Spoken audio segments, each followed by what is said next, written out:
男人被扔进满是毒蛇的洞窟，每日承受成千上万条毒蛇的撕咬。尽管如此，他也并未放弃求生的希望，反而抓起毒蛇生丝咀嚼存活了下来。就这样过了整整7年，洞窟中已是看不到毒蛇的身影，而吴业身体似乎发生了某种巨大的变化，他意识到是时候离开这里。青城派、峨眉派，希望你们能够承受得住我的怒火。几天后，一场大雨冲刷着尘埃，淅沥的雨声令吴业急躁的心情恢复平静。回忆起饱受折磨的7年时光，这一切都拜青城、峨眉两派所赐。看来要到成都获取更多他们的情报才是。思绪间，一阵吵闹的声音打断了他。3名武人来到庙中躲雨，其中的女子很快发现了吴业。吴业阴柔俊俏的模样将她深深吸引，下一秒竟直接泛起了花痴。当即便上去与吴业攀谈，得知吴业也要前往成都后，他提出结伴而行的想法。吴业闻言陷入了沉思，道士、和尚、女人，这组合让人怎么看都觉得奇怪，一定是有什么原因将他们组合到一块。莫非成都出了某种大事？想到这里，吴业索性答应了邀请。次日，一行人登上前往成都的货船。许兰珠借此时机不断与吴业交谈。远处的苦僧看着二人相谈甚欢，担忧道：“此人来历不明，实力难测，这样真的没问题吗？”而一旁的吴道士不以为然：“你认为血蜘蛛会被一个男人迷住吗？他所有的行为都是经过计算，一个蛇蝎心肠的女人却在卖萌，想想就让人觉得可怕。”突然一声惊呼传遍整艘货船，只见一群海盗正朝他们急速靠近，为首之人提着砍刀大喊着：“此海是我开！”船夫们哪见过这种阵仗，慌乱的在船上四处逃窜。这时吴道士来到船长跟前：“需要帮忙吗？报酬只要500两银子。”话语刚落，身后的苦僧猛地弹射而起，一个闪身便来到海盗船上。海盗们瞬间被激怒，数把砍刀对着苦僧当头劈下，而苦僧抬起手中的禅杖，将所有攻击尽数挡下。紧接着一股与其格格不入的杀气迸发而出，身形幻化出数道虚影，罗汉金刚掌。几息后，所有海盗尽数被剿灭。谁能想到一个和尚竟如此杀伐果断？而吴道士提溜着钱袋，满脸笑意。苦僧无奈喊出一句佛号：“下次还是请许姑娘出手吧。”而此时许兰珠还在对吴业纠缠不休，他希望到成都后吴业能继续与他同行，但吴业想都没想便摇头拒绝。许兰珠见状摆出一副楚楚可怜的模样，但背对吴业的那一刻，他的眼中却闪过一丝厉色。而吴业经过刚出的战斗，判断出他们是以武力换取金钱的赏金猎人，这意味着成都有可能发生了一场大到需要雇佣赏金猎人的战争。但青城峨眉两派不可能允许这种情况发生，除非战争就是由两派引起的。想到这里，吴业不禁发出阵阵冷笑。几天后，货车在码头靠岸，吴业和3人进行告别，表示到达成都后会与你们联系，随即转身朝小镇走去。他还有些东西需要准备。不久后，他来到一间客栈，可他那如女人般俊俏的容颜，所有男人都被其出众的相貌吸引，甚至还有人打赌他是女扮男装。其中一人更是伸出了魔爪，扬言要将吴业扒光验验真假。面对这不知死活的行径，吴业手指轻轻一弹，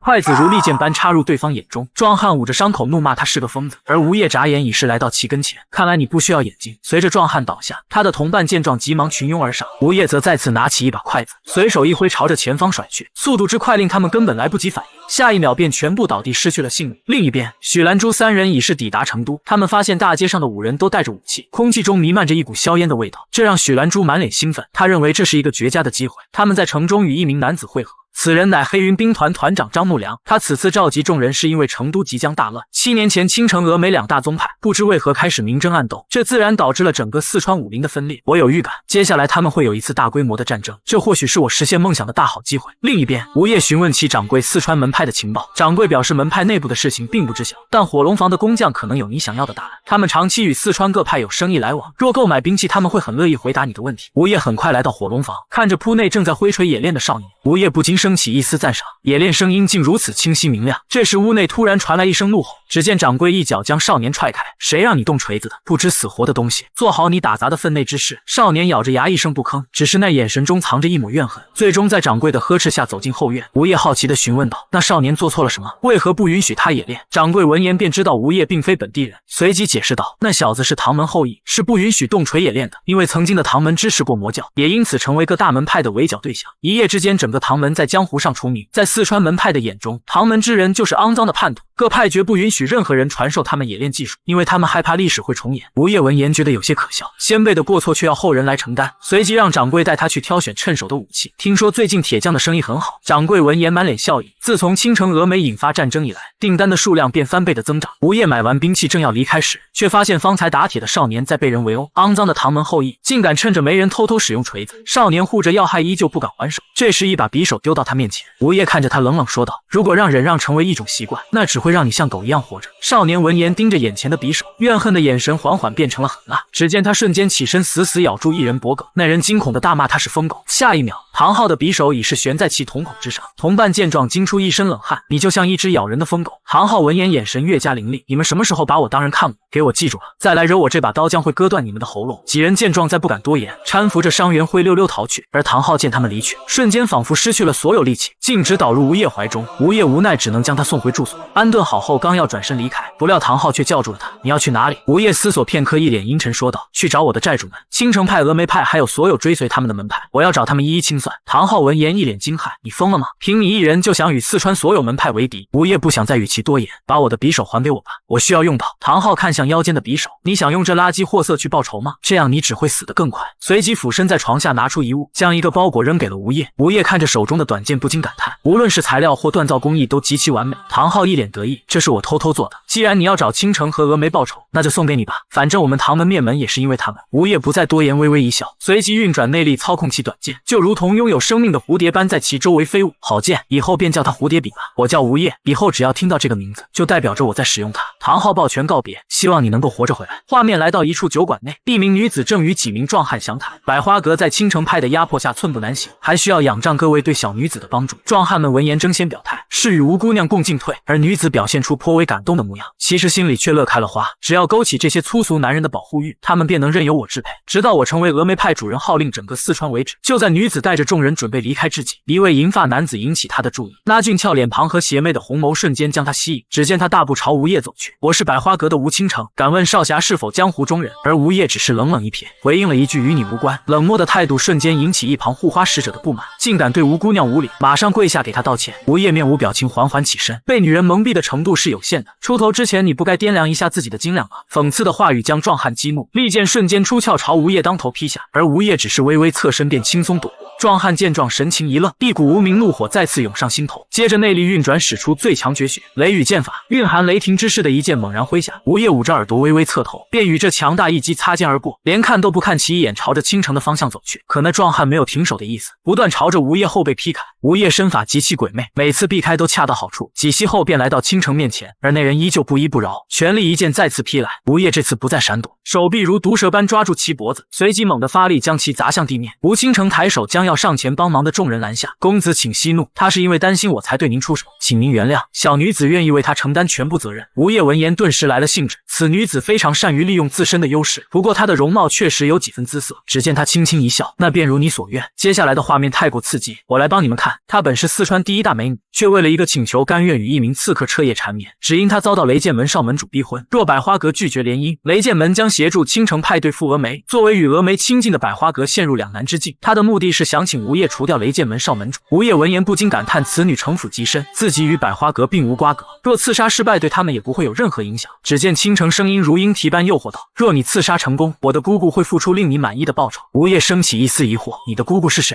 峨眉派首席大弟子琼华。吴业闻言露出意味深长的笑容：“我便如你所愿。”画面一转，许兰珠与同伴来到峨眉山，此行目的便是与峨眉商讨合作之事。灭绝师太神情威严说道：“说出你们想要的报酬吧。”可当许兰珠说出价格时，灭绝师太脸色瞬间阴沉下来：“区区赏金佣兵团便要50万两黄金，若是我拒绝呢？如果您拒绝，我们将会去青城派寻求合作。”简直放肆！两道狂暴的气劲闪电般击中他们腹部，这一击令二人不断咳着鲜血。你们不可能认为我会付出50万两黄金，说出你们真正想要的东西。许兰珠挣扎着起身费力说道：“我们只是赏金佣兵，谁给的钱多，我们便会为谁效力。”灭绝师太闻言陷入了沉思，虽说他很想现在将这二人斩杀，但他们肯定有队员前往青城派，如今大战随时都有可能爆发，若他们与青城合作，将会让峨眉更加举步维艰。于是下令让琼华前去与他们团长谈判。许兰珠很快将他们带到根据地，可当张木良提出想要塞外贸易权时，气得琼华一掌将桌子拍得粉碎。你不觉得你太过于贪婪了吗？而张木良依旧一脸平静，这样如何？贸易权我可以放弃，桌子和茶杯的钱也不用赔了，只要帮我们在远离峨眉派的西部高原地区建立属于我们的势力即可。这便是你一开始的目标吗？琼华心中暗暗揣测，虽说接受他们短时间内能获得巨大帮助，但未来也可能会成为巨大的负担。若将他们当成峨眉派的肉盾，到时他们必将伤亡惨重，所剩无几。为这少数人建立势力并不困难，若出现问题再出手解决便是。于是琼华点头答应了对方的要求。就在他们告别准备返回峨眉之际，许兰珠突然神色慌张破门而入：“团长，紧急消息，雷剑门少门主被暗杀了，据传他们认为是青城派所为。”另一边边，雷剑门门主扛着一口棺材上了青城派，身后带着一众怒气冲天的弟子。青城派掌门见状不解问道：“请问雷门主带着棺材前来所为何事？”只见雷门主怒火滔天，大喝道：“你们做过什么自己清楚！”随即一剑将棺材板掀开，里面躺着齐少门主的尸体。从伤口上看，竟是青城派绝学72剑浪的痕迹。掌门见状，心中无比震惊，这确实是72剑浪无疑。门主眼中怒气更甚，你们定是记恨我们与百花阁联姻支持峨眉，遂对我门下弟子出手。这时一股强大的气势出现在掌门身后，武道剑圣满脸怒火缓缓走来，不待掌门反应，他已是一个闪身来到雷门主跟前，一记风雷掌狠狠砸中其胸膛，竟用如此荒谬手法污蔑本派，真当我不敢杀你吗？掌门赶忙伸手将他拦下，师弟不可鲁莽。剑圣发出一声冷哼，转身朝远处离去。掌门看着其背影暗暗叹息，师弟怎会变得如此暴力？而重伤的雷门主冷冷说道：“这就是青城派的意思吗？”掌门一时竟无言以对，他深知此事必有蹊跷，于是令大弟子下山查明真相。可经过探查，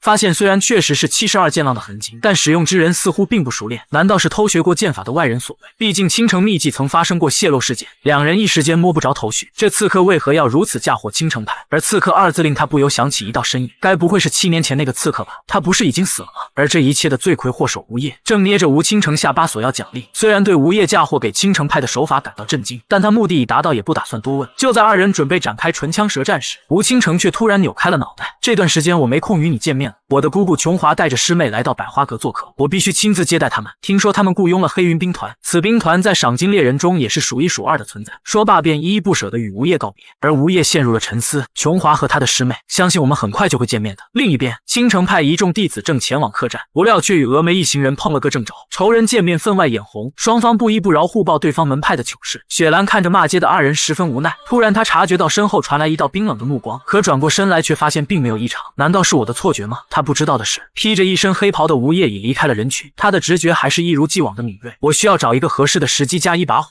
彻底引发两派之间的战争，而他们将成为这场战争的导火索。接着吴业接受许兰珠的邀请，来到黑云兵团。张木良设宴盛情款待，我们兰珠对你很感兴趣，让我无论如何都要见你一面。如今相见果然不凡，尽管你刻意隐藏，但依旧能感觉到一股无比强大的气势。许兰珠也是一脸得意的出言附和，不知少侠是否有兴趣加入我的兵团？我们虽说是居无定所的浪人，但我有一个梦想，就是将兵团打造成被江湖公认的门派。我们所有人都在为这个目标努力着。如果你愿意加入，我甚至可以将兰珠给你。许兰珠闻言竟一脸期待地看着吴业，不料吴业神色平静，淡淡说道：“这可不是什么诱人的条件。”许兰珠脸上瞬间阴沉下来，他竟敢拒绝我。这时张木良发出一声大笑：“刚刚只是跟你开玩笑而已，干嘛像个白痴一样一脸严肃？我给你个忠告，以后尽量不要跟我们兵团碰面，因为连我都不知道我下一步会做什么。”吴业面无表情，淡淡道：“我也给你个忠告，如果有一天你走在路上突然掉了脑袋，那么很有可能是我干的。”看着张木良渐渐阴沉的脸色，吴业突然咧嘴一笑：“跟你开个玩笑而已，干嘛像个白痴一样一脸严肃？”很显然此次会面将不欢而散。次日，吴业来到一处面馆用餐，许兰珠再次找到了他，并为昨日的不愉快向他道歉。突然黑云兵团的吴昊寻了过来，许兰珠见到他却是一脸的嫌弃，只因这精壮大汉有着龙阳之好。当他看到一旁的吴业时，瞬间被其绝世的容颜吸引，世上竟有如此俊俏的男子，随即凑到吴业跟前，一脸痴迷地盯着他。吴业面无表情，淡淡道：“如果你不想死的话，就赶紧滚开。”而吴昊似乎没听到这威胁的话语：“你是在和我说话吗，小可爱？”吴业眼中闪过一丝杀气，手中竹块闪电般爆射而出，但吴昊反应极快，抬起手臂将刺向双眼的竹块挡下，随即高举双拳猛地向下砸去，将身前餐桌砸得粉碎。而吴业的身形已是来到半空，操控起树柄蝴蝶笔朝下方攻去，随之而来的是吴昊血肉横飞的声响，蝴蝶笔仿佛拥有生命般在其周围飞舞，顷刻间将吴昊打成死狗跪倒在地，指尖伸出几根丝线将其头颅提起，下一秒锋利的指甲径直插入其双眼。做完一切，吴业平静将蝴蝶笔收回，因为整个过程速度太快，甚至连一旁的许兰珠都来不及反应。只见他身形一闪，来到吴业跟前，手中皮鞭迅速朝吴业脖颈缠去，而吴业身法极其诡异，瞬间化为一道残影躲过了皮鞭。他没想到吴业竟如此强大，我替他向你道歉，他也得到应有的惩罚，还请饶他一命。吴业眼神冰冷地看了他一眼，随即转身朝门外走去，我便给你一个面子，仅此一次。另一边的百花阁内，琼华下令让雪兰明日一早回峨眉山，这里已经没有需要你做的，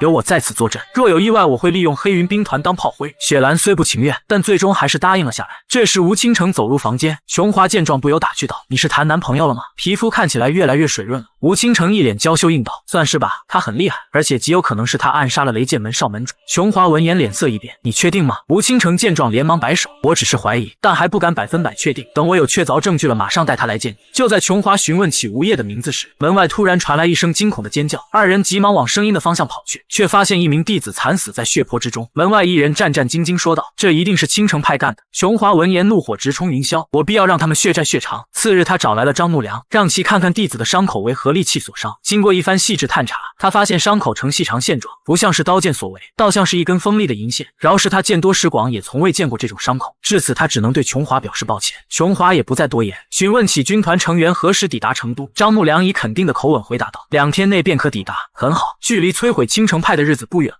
深夜，张木良回到根据地，可刚进门就看到令他愤怒的一幕：自己的得力部将吴昊竟被打成一个废人。他对着一旁的许兰珠大发雷霆：“这到底是谁干的？”在许兰珠口中得知来龙去脉后，他很是无语，偏偏要在这关键时刻出事。这时许兰珠迸发出强烈的杀气：“我一定会让他为此事付出代价。我们等其余人抵达成都后便会行动，到时再将那家伙和青城派一并除掉。”传闻江湖上出现一名冷血杀神，没有人知道他的来历，只知他出手如毒蛇般狠辣，往往隐匿于暗处，给予敌人致命一击。情报组织天机阁堂主看着手中的资料若有所思。几日前，他接到来自青城派的委托，请求他帮忙找出杀害雷剑门少门主的凶手，可唯一的线索只是对方会使用青城派剑法，这无异于大海捞针。不过最近成都倒是出现一名叫吴业的人，听说他拥有着绝世般的容貌，同时也是出手狠辣的武林高手，这是与青城派寻找之人最为接近的。可随着更深入的调查，对吴业的来历与实力根本一无所获，就如同此人是凭空出现一般，看来需要请总部出手继续跟踪才是。就在这时，黑暗中突然伸出一只白皙的手臂，而他的身体已被丝线缠住，无法动弹，只能眼睁睁看着资料被夺走。这一幕令他惊出一身冷汗。你是何人？而黑暗中的人只是默默翻看着资料。我才到成都没多久，竟然就遭到了你们的调查。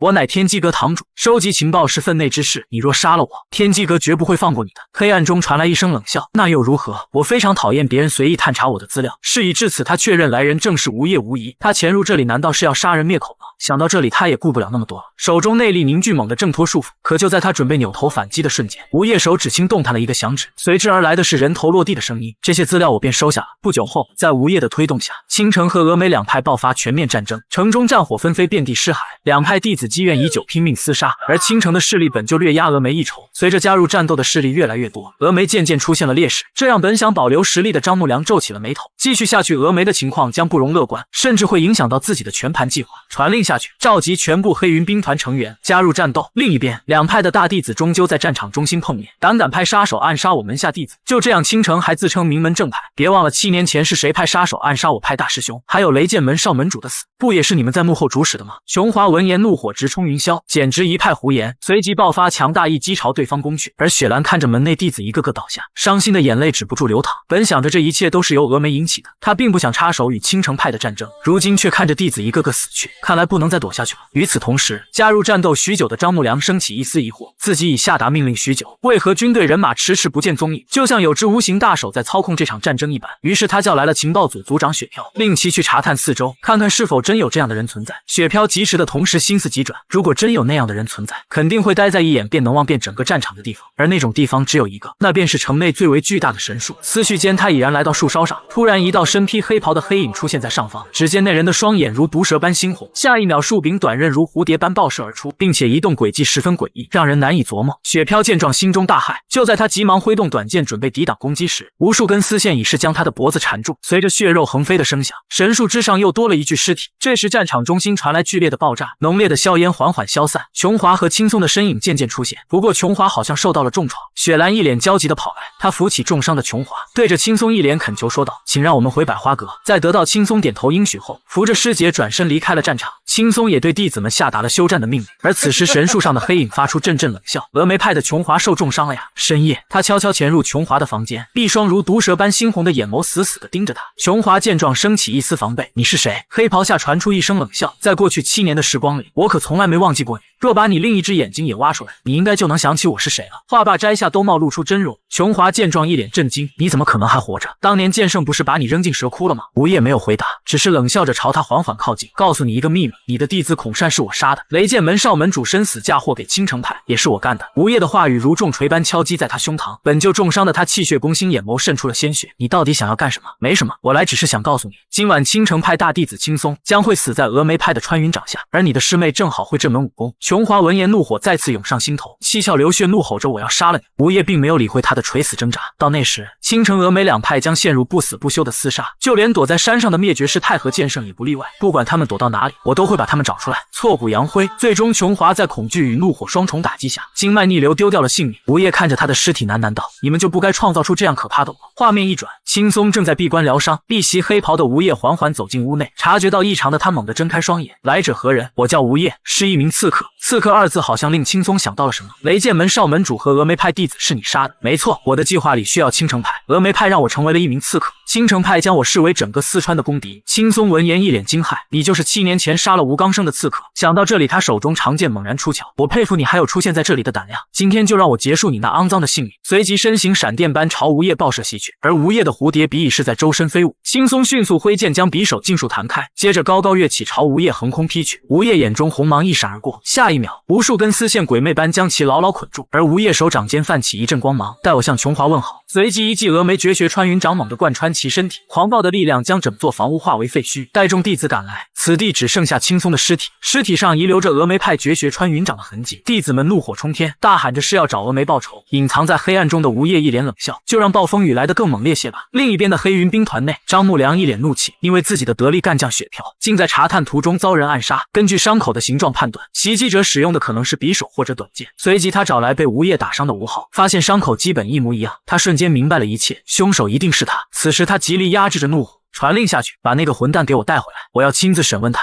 他为了复仇，精心策划了一场阴谋，导致青城峨眉两大门派互相残杀。自吴业用峨眉绝学杀了青松后，青城便对峨眉展开疯狂报复。雪兰浑身鲜血走在炼狱般的战场上，心中止不住哀叹：为什么会发生这样的事情？这时张木良出现在身后：“我这里有一份紧急情报，两派之间的战争和一名叫吴业的人有关。”听到吴业二字，雪兰愣了一愣，突然眼中浮现出一抹震惊：难道是7年前那个刺客？不久后，这一消息传回了峨眉总部，灭绝师太闻言怒火滔天，琼华的死让他十分心痛，而且还是被7年前培养的刺客所杀。没想到他不仅没死，甚至还令得两大门派互相残杀。不过青城派绝技72剑狼是当年我们以秘籍的形式传授给他的，可我们峨眉穿云掌他是如何习得的？这时一旁的弟子猜测道：当年前去地牢追杀刺客的弟子中，有一名叫孔云的弟子随身携带着秘籍副本，或许是那时候被他夺走了。灭绝师太闻言怒喝道：简直就是胡闹！身为峨眉弟子怎可如此大意？他深知此事不是追究此事的时候，青城派也不可能接受这样的解释。为今之计是抓住那名刺客，我要亲手抓住他，让他为所犯下的罪孽付出代价。而此时的吴业来到了火龙坊，唐昊还是如往常一般任人欺凌。吴业来到其跟前淡淡道：你决定怎么处置他们？本已绝望的唐昊眼中升起一丝希望，只要你杀光他们，要我做什么都可以。吴业闻言露出一抹赞赏，这才是正确的选择。二人并肩朝着街头缓缓走去，身后之人发出阵阵惨叫。吴业的蝴蝶刃不断在人群中穿梭，每一次划过都会带起一道血光。而唐昊看着这一幕满脸兴奋，没想到自己制作的武器竟能发挥出这般强大的力量，接着跪倒在吴业面前：多亏了你我才能够复仇。因为激动，他的双手止不住颤抖。你有事情需要我帮忙是吗？吴业脸上露出一抹邪笑，心中酝酿着下一步的复仇计划。而另一边的青城派内，剑圣一掌将雷剑门门主拍碎，旁边的掌门呵斥他为什么要这么做。剑圣眼中杀气依旧未减，青松的死就是因为他。话罢，全身煞气迸发而出。7年前我们失去了吴刚生，如今连青松也死了，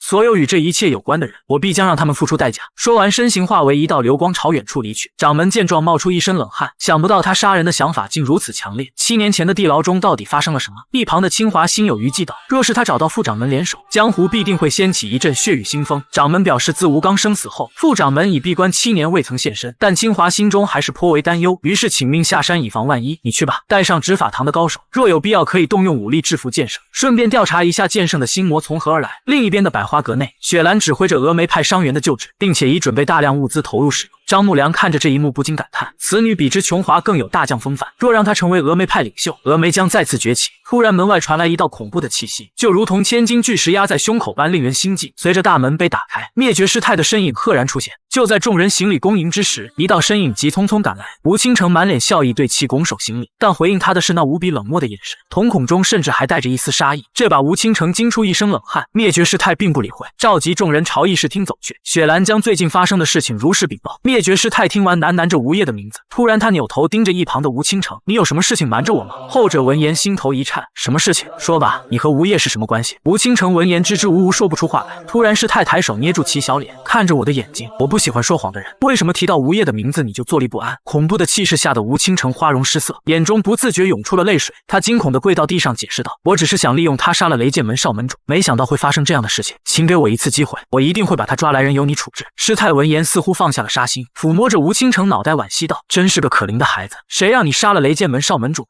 你要做的是像花一样生活在男人中，让他们为你疯狂。吴倾城好像看到了曙光，露出一抹笑容道，我以后一定会照你的意思去做的。话音刚落，一道气劲已是贯穿他的头颅，你这个没用的东西！如此狠辣的手段令所有人心头一震。雪兰见状，饱含愤怒的气势迸发而出，大声怒喝质问起自己的师傅，你为什么还要杀了他？他又不是故意的。恐怖的气息令张木良为之一惊，他竟有如此强大的实力。而师太见状却露出一脸欣慰，你终于展现你真正的实力了，但是你要记住，人若犯了该死的过错，那他就必须死。等你做到我这个位置的时候，你就会理解为师的良苦用心了。随即转身挥了挥手，把尸体处理干净吧，省得碍眼。峨眉和百花阁本是同根同源，接下来的事务我将接手。雪兰并不理会，恼怒的转身朝门外走去。一旁的张木良看着师太暗暗思索，看来他早已想好杀了吴倾城控制百花阁了。此人不仅心狠手辣，就连心思都如此缜密，想利用他比想象中还要难。突然师太那冰冷的声音传入二人耳中，动用你们黑云兵团的力量，去把吴业给我抓回来。画面一转，吴倾城的尸体被扔到荒郊野外，此处常有野兽出没，不需要费力挖坑掩埋。这时天空下起了大雨，一只白皙手掌掀开了裹尸布。吴业望着吴倾城的尸体沉默不语，随即在原地为其立了座石坟。他静静坐在坟旁，听着淅沥的雨声。我不会向你道歉，因为我们不过是在利用彼此罢了，但我可以发誓，一定会让那些伤害你的人付出惨痛的代价。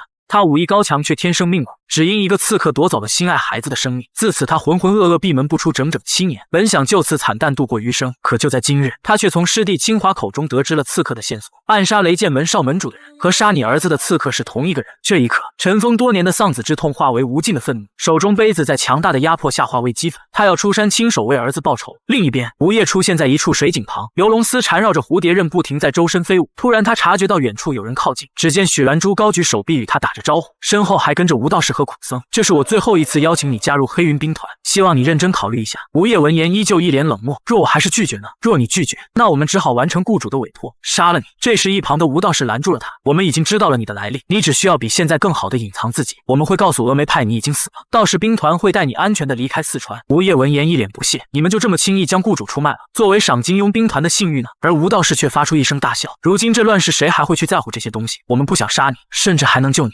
所以加入黑云兵团吧。吴业发出阵阵冷笑，我拒绝，因为信誉对刺客来说很重要。这番话语让许兰珠心中一惊，刺客和信誉，难道是有人雇佣他做的这一切吗？而吴业想起李秀敏临死前的话语，我希望他们能体会我们的感受，那种被无法反抗的力量碾压的无助感。这时许兰珠发出一声大喝，你的雇主是一个女人，当男人能像飞蛾扑火般冲进战场，一定是因为女人。话罢手中皮鞭朝吴业甩去，告诉我那个女人是谁？而回应他的依旧是一脸冷漠。就在皮鞭即将把他缠绕之际，吴业身形化为一道残影消失在原地，接着无数颗石子朝下方爆射而去。许兰珠连忙抬手格挡，待反应过来已是失去吴业的身影。这时张木良从背后缓缓走来，他伸手指了指上方，随着手指方向望去，只见一袭黑袍的吴业屹立在屋顶之上。张木良眼神变得无比凌厉，给我杀了他！话音刚落，身后突然窜出数十道黑影，一个个带着凌厉的杀气直奔吴业，而吴业只是抬手打了个响指，如幽灵般的蝴蝶刃不断在人群中穿梭，顷刻间便将他们尽数斩杀。吴业语气冰冷说道，带这么几个人来就想杀了我吗？我想我应该多带一些的。话罢，其身后出现上万名全副武装的武者。吴业见状依旧一脸淡然，你会后悔的，你们不应该卷入我的战争。随即身形一闪，朝城中方向跑去。来吧，让这场战争更加璀璨吧。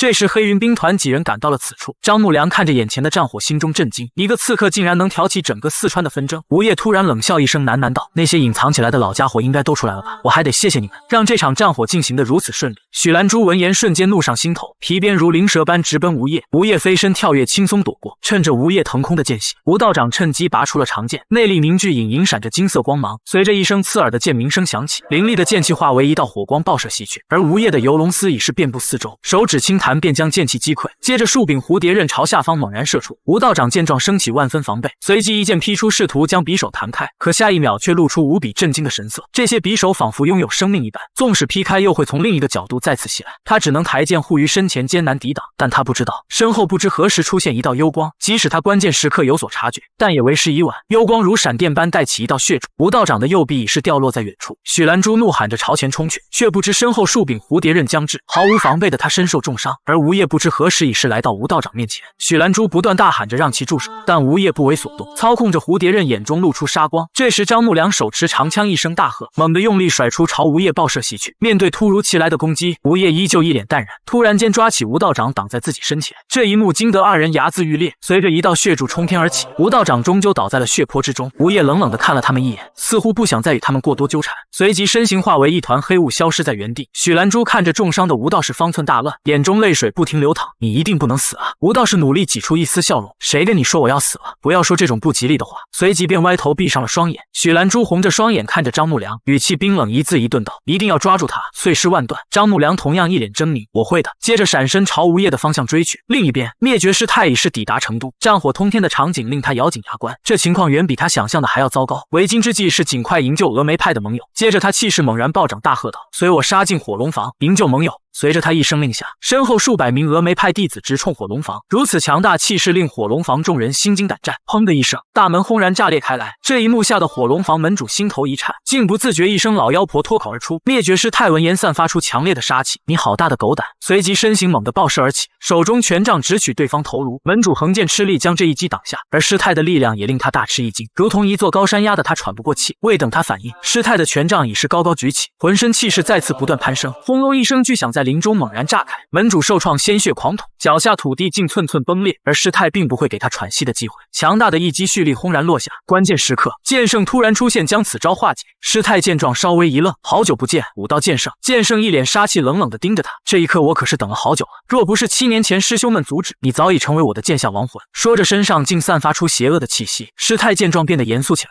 看来你最近武功略有长进，但我没想到自诩名门正派的倾城竟然隐藏着如此邪恶的功法。对于邪恶，我想师太也不遑多让吧，但你要记住，我们青城派远比你想象的要强大。师太发出一声冷笑，嘲讽道：你们若是强大，怎么会被一个刺客3番5次愚弄？这话让剑圣一脸疑惑，什么刺客？师太脸上的嘲讽更甚，你还不知道吗？7年前被你扔进蛇窟的刺客没死，他杀了我的弟子，同时也是杀了你们青松的凶手，这场战争就是他一手策划的。剑圣不由一愣，你是说我们都被一个刺客戏弄了？不错，为今之计是先联手解决掉他，我们再争斗下去只会落入他的圈套。可话语刚落，剑圣的气势却陡然攀升到巅峰，我拒绝，你是命令刺客暗杀我派弟子的幕后黑手，我怎么可能放弃这次杀你的机会？青城7剑听令，帮助火龙房诛杀峨眉派恶妇。嗖的一声，7道身影出现在剑圣身旁，他们一个个眼神凌厉，似乎也是等这一刻许久。而师太像是早已料到此番场景，果真是一群固执的道士，敬酒不吃吃罚酒，那便留下你的命来赎罪吧。话罢，2道身影闻风而动，一息间已是跨越数丈距离碰撞在一起，狂暴的力量如导弹般轰然炸响，余波狂浪带着硝烟直冲天际。而这一幕被远处的黑影尽收眼底，吴业脸上挂着邪魅的笑容，这场战争才刚刚开始呢。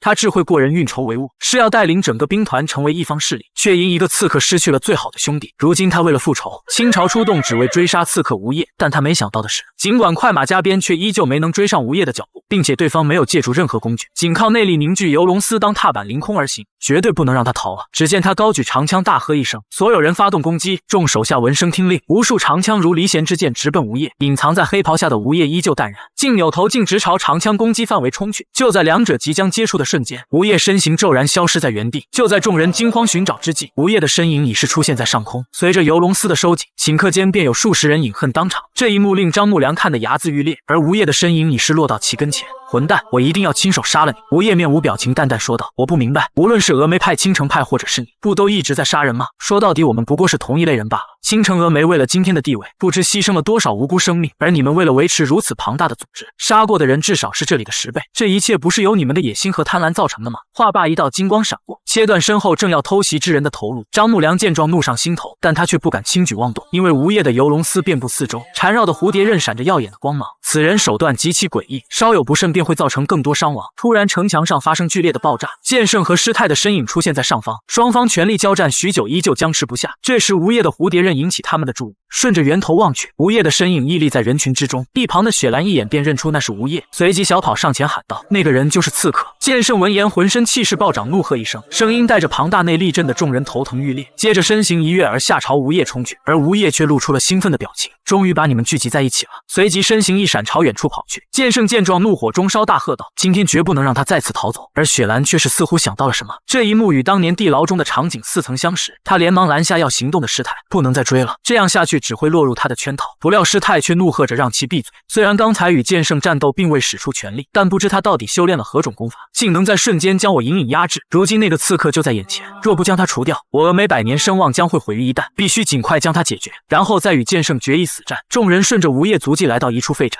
突然数十支利箭爆射袭来，转眼间无数弟子倒在血泊之中。而张木良看着门上的牌匾，一脸惊骇，此处并非普通的废宅，而是曾经被灭门的唐门庄园，这让众人都为之一惊。他竟将我们引诱到这个鬼地方！愤怒的剑圣暴喝道：“给我滚出来！”话音刚落，一道黑影出现在房梁之上，吴业那如毒蛇般的眼眸死死盯着他们。你引诱我们至此，到底想干什么？吴业发出阵阵冷笑：“你们看好了，这里是我布下的天罗地网，埋葬你们尸骨的好地方。”这时有一道身影偷偷跃上房顶，想绕到吴业身后趁机偷袭，可刚走2步，他却发现了不对劲，四面八方不断有暗器朝他袭来，而且速度极快，根本难以抵挡。最终他被无数暗器扎成了刺猬，距离吴业位置他仅仅挪动了2步。这一幕令众人不禁心惊胆战，为什么唐门遗址还有这么多暗器？而吴业脸上挂着邪魅笑容，他们一定想不到唐门并没有完全灭门，更想不到这里隐藏着多少剧毒和暗器。此时恐惧已是爬上众弟子心头，他喃喃着不想死，脚步踉跄着往后退去，不料却触发了地上的机关，接着无数利箭如雨点般爆射而来，顷刻间大批弟子倒在血泊之中。此时场面再度陷入混乱，一名弟子尖叫着朝门外跑去，咔嗒一声，机关再次被触发，浓烈的毒气瞬间弥漫开来，他们捂着咽喉在剧烈的痛苦中死去。而在大门方向，不知何时出现了数之不尽的毒蛇，看着弟子们一个个倒下，师太脸色越发狰狞，对着吴业咬牙切齿道：“我一定要把你的头拧下来！”吴业一脸邪魅地看着他：“别着急，很快就轮到你了。”突然剑圣气势如风般迸射而出，将脚下毒蛇震得粉碎。7年前你将我青城派的希望扼杀，今日定要你付出生命作为代价。吴业冷笑着说道：“7年前你不是已经让我付出代价了吗？如今恰恰相反，是你们向我还债的时候了。”话罢，身形化为一团黑雾，消失在原地，下一秒已是出现在剑圣身侧。你就只会耍这种雕虫小技吗？随即猛地握紧手中的青霄剑，身形扭转，一剑朝吴业横劈而去，剑气带着狂暴内力席卷开来，这一击直接将黑影劈成2半，而吴业却出现在黑袍后面，第一次在仇敌面前显露真实面目。自那以后，你变了许多，除了你那毒蛇般的双眼，吴业脸上依旧挂着邪笑。你还是老样子，但是你邪恶的眼神越来越令人作呕。剑圣将宝剑横于身前，受死吧！随即使出青城派绝学辟邪剑法，狂暴的剑气将地面劈得4分5裂，而吴业几个闪身躲过数波攻击，速度不减劲，直朝剑圣冲去。游龙丝缠着蝴蝶刃紧随其后，接着身形高高跃起，蝴蝶刃如离弦之箭爆射而出，剑圣抬剑将利刃尽数弹开，但吴业的攻击越发猛烈，蝴蝶刃不断被弹开，又不断再次袭来，剑圣不由被逼得后退数丈，心中更是无比震惊。这7年他到底经历了什么？他的武功甚至已经足以媲美顶尖高手，真是痛快，好久没有这么热血沸腾的感觉了。突然他的气势再次不断攀升，四周邪恶的气息越发浓烈，他的声音宛如来自地狱的魔神，看看你能不能扛下我这招吧。咚的一声巨响猛然炸开，剑圣身形瞬间跨越数十丈向前冲去，眨眼已是来到吴业跟前。吴业瞳孔急剧收缩，这是什么邪门武功？这招青城13剑足以将他劈成2半。可看清吴业时，他却一脸惊骇，只见吴业单手稳稳接住剑刃，双眼猩红，死死地盯着他，这怎么可能？而吴业发出一声冷哼，手掌突然冷光乍现，全身内力变换，散发出一股暗黑的气息，而剑圣的大宝剑上竟出现道道裂纹。接着吴业手掌猛地握紧，破玉，随着一声脆响，宝剑轰然碎裂。剑圣见状一脸不可置信，此剑乃青城派世代相传，经历无数战役都毫发无损，你这个混蛋做了什么？突然身后一把权杖贯穿他的胸膛，突如其来的一幕令吴业大感震惊，而出手之人正是灭绝师太。剑圣扭头冷冷地盯着他，心中对自己的大意充满悔恨。师太脸上挂着毒辣的笑容，你先去死吧，这小子很快就会下去陪你。剑圣忍着剧痛缓缓起身，没想到身为峨眉掌门的师太却是搞背后偷袭的鼠辈。师太发出一抹嗤笑，要怪就怪你没能躲过我的攻击。剑圣红着双眼大吼道，在这么多人面前，你就不怕峨眉遭世人唾弃？那又如何？历史向来都是胜利者书写的。等到我峨眉统治四川武林的那一刻，即便有人看到什么，那也只能道来是在谈这件事了。如此狠毒的话语让剑圣怒火滔天，你就是个不折不扣的恶魔，峨眉派定会因为你走向灭亡。而这话显然将师太彻底激怒，浑厚内力渐渐凝聚于掌间。你说完了吗？话罢身形已是来到其身后，将权杖拔出。你还是好好担心你们青城派吧，我们峨眉派只会世代长存。随即气势再次爆发开来，手中权杖如龙般朝剑圣攻去，强大的力量瞬间将其击飞出去，身体坠落，将岩石砸成粉碎，失去了知觉。这一幕令青城派弟子陷入绝望，师太对他们的反应颇为满意，对着门下弟子下令道：杀了他们。随即转身冷冷看着吴业，我还要感谢你，给我创造了如此意想不到的机会。说罢挥动权杖将地面砸得四分五裂，嘴中发出令人心悸的怪笑。为了感谢你，我会让你在生不如死的痛苦中受尽折磨。如果不是你的贪婪和野心，我或许还会像正常人一样在世上流浪。我宁愿过着普通人的生活，但是因为你的贪婪把我变成了刺客。说话间全身气势陡然攀升，嗖的一声，身形闪电般朝前方袭去，转眼已是来到师太跟前。睁大你的狗眼，好好看看你创造的怪物有多可怕。师太见状心中不由一震，好快的速度，随即连忙抬起权杖挡住攻击，而吴业的攻击越发凌厉，不断操控着蝴蝶刃朝前袭去。师太眼神一凛，一时间竟感觉难以招架。突然吴业身法一变，高高跃起，周身内力凝聚于右手，猛然落下，强大的冲击将周围岩石震得粉碎。一旁的雪兰心中无比震惊，他竟然到了如此强大的地步。而身处中心的师太突然勾起一抹邪笑，你就这点程度吗？说罢，四周隐隐亮起刺眼的金光，金光杖一声爆喝下，数十道光柱爆射而出，强大的威力似乎能将四周空气引燃。生死攸关，不容大意。吴业双眼猩红操控游龙丝环绕周身，轰隆一声巨响响彻整个天际，冲击力朝四周扩散，碎石飞舞。待一切平静，吴业在一片火海中露出身形，此时他的眼神变得越加凌厉。只见游龙丝蓄势而动，操控数十柄蝴蝶刃闪电般朝师太袭去。师太见状，眼中闪过一丝寒光，随即气势攀升，手中权杖径直砸向地面。咚的一声，一股霸道的力量猛地向周围扩散，竟将游龙丝尽数击溃。数柄蝴蝶刃掉落于脚下，他脸上露出得意的笑容。这便是你的全部实力吗？吴业单手撑地，一脸冷漠。你还没发现吗？只见他指尖的游龙丝深入地面，师太表情瞬间凝固，随即猛地低头朝脚下看去，他的右脚已被游龙丝牢牢捆住。就在这时，吴业身形闪电般弹射而出，手中的游龙丝瞬间收紧，一股巨力将师太提起，失去平衡。吴业抓准时机发动绝技，身上突然被蓝色光芒覆盖，光咒将自己的移动速度提至极限，右拳猛然握紧，凝聚狂暴内力，浑身散发出恐怖的黑暗气息。黑绝将自身力量攀升至巅峰，两种绝技叠加令他宛如魔神降临。顷刻间已是来到师太跟前，师太瞳孔急剧收缩，恐惧渐渐占据整个脸庞，来不及反应，吴业狂暴无比的一拳已是轰击在其胸膛。师太身受重创，鲜血狂喷，他万万没想到，曾经那个随手可以捏死的蝼蚁，如今已成长为他不可匹敌的存在。他的眼中充满不甘与恐惧。刚刚那一击，他甚至连对方的动作都未能看清，难道他打败剑圣并非侥幸？我究竟创造出了一个什么样的怪物？他深知这样下去自己必死无疑。想到这里，他朝弟子们大喝道：快杀了他！雪兰和张木良闻声而动，瞬间已是将师太护在身后。吴业见状冷笑一声，是想牺牲他们两个来救你吗？真是愚蠢至极。说话间已是闪电般朝对面冲去，他的速度极快，眨眼便是来到张木良身侧。张木良急速反应，手握长枪径直朝吴业后背刺去。吴业看都没看他一眼，手掌操控游龙丝轻轻一抬，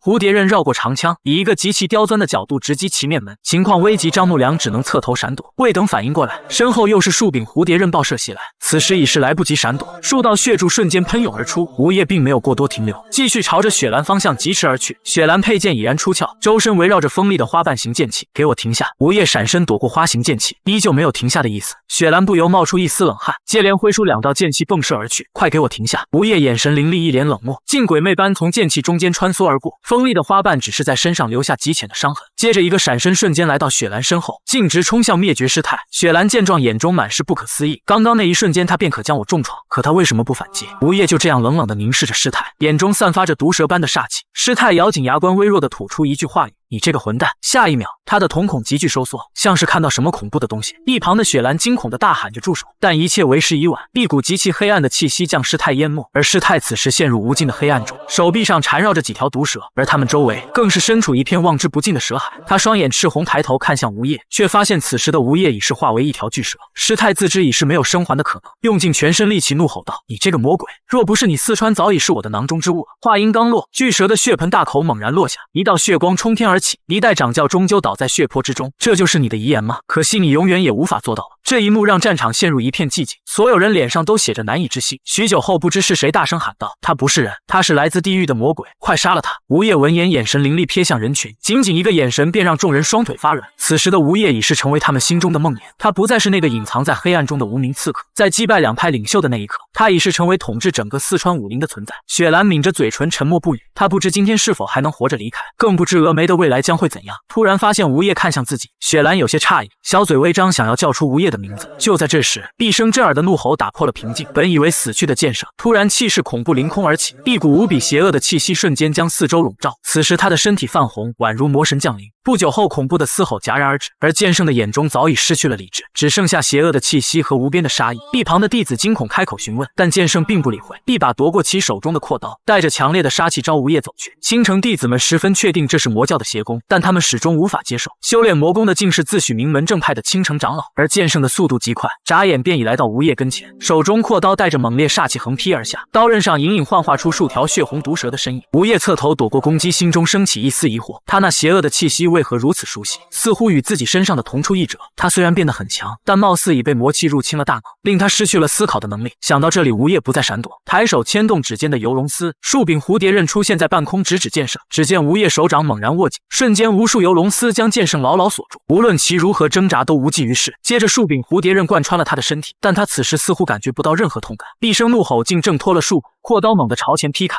两道血色刀刚直奔吴业，而吴业一脸平静，他早已想好应对之策。蝴蝶刃闪电般在剑圣周身经脉来回穿梭，以此阻断剑圣魔功在体内的运行。随着鲜血不断喷涌而出，剑圣身体慢慢恢复了原样，最终力竭再次倒在吴业面前。就在吴业准备以绝后患之时，一道身影出现将他拦下，来人正是剑圣师弟清华真人。这时身后的剑圣传来微弱的声响，清华见状连忙上前搀扶，可看见剑圣浑身污浊的气息，他还是一脸不可置信。师兄，你为何要修炼魔功？剑圣用尽最后一丝力气喃喃道，一切都是为了青城派。说罢瞳孔涣散，缓缓闭上了双眼。清华见状心中无比沉痛，你为何如此愚蠢？你用尽一生努力维持着青城的声誉，到头来却修炼魔功失去了一切。此时战场陷入一片寂静，两派弟子都恐惧地望向吴业，他们不敢相信这一切都是眼前的刺客做的，凭一己之力改写了整个四川武林的历史。清华盯着吴业，许久后发出一声叹息，将为师兄报仇的想法压制下去。这时雪兰突然来到吴业面前，拱手行礼恭敬，请求道，请你允许我将掌门的遗体带回峨眉山。此话一出，峨眉弟子瞬间勃然大怒，你为何要向杀死掌门的凶手请求？我们一定要复仇。雪兰眼神凌厉，瞪了他一眼，顿时吓得他把话憋了回去。此时他深知复仇已是不可能了，为今之计只能设法保住峨眉的命脉。事已至此，清华也不得不低头抱拳行礼，轻声道，我们也想将剑圣的尸体带回，请你允许。吴业眼眸冰冷地盯着他们，若放你们走，你们一定会策划如何复仇，就像对曾经的我一样。雪兰连忙表明态度，我以我的名义发誓，峨眉绝不会向你复仇。清华也抱拳出言附和，我们也不想再看到有人牺牲，让这一切仇恨就此了结吧。吴业深吸一口气，抬头望向天空，原本阴霾笼罩的天空渐渐明朗。许久后，他转身离开此地，你们可以走了。自那以后，整个四川武林陷入了低迷，青城峨眉两派停止了多年的争斗，所有门派都封闭山门休养生息，但他们有一个想法达成了一致，那就是没有任何门派敢找吴业复仇。不知过了多久，吴业惬意地躺在一叶孤舟上，岸上的唐昊不断向其挥手。吴业见状，露出一丝久违的笑意，这是10几年来他第一次出现真挚的笑容。而随着时间推移，四川武林又渐渐发生了变化，一道身着黄袍的身影正在喃喃自语，仅仅一个刺客便将四川武林夷为平地，真是有趣。看来我需要亲自前往成都一趟。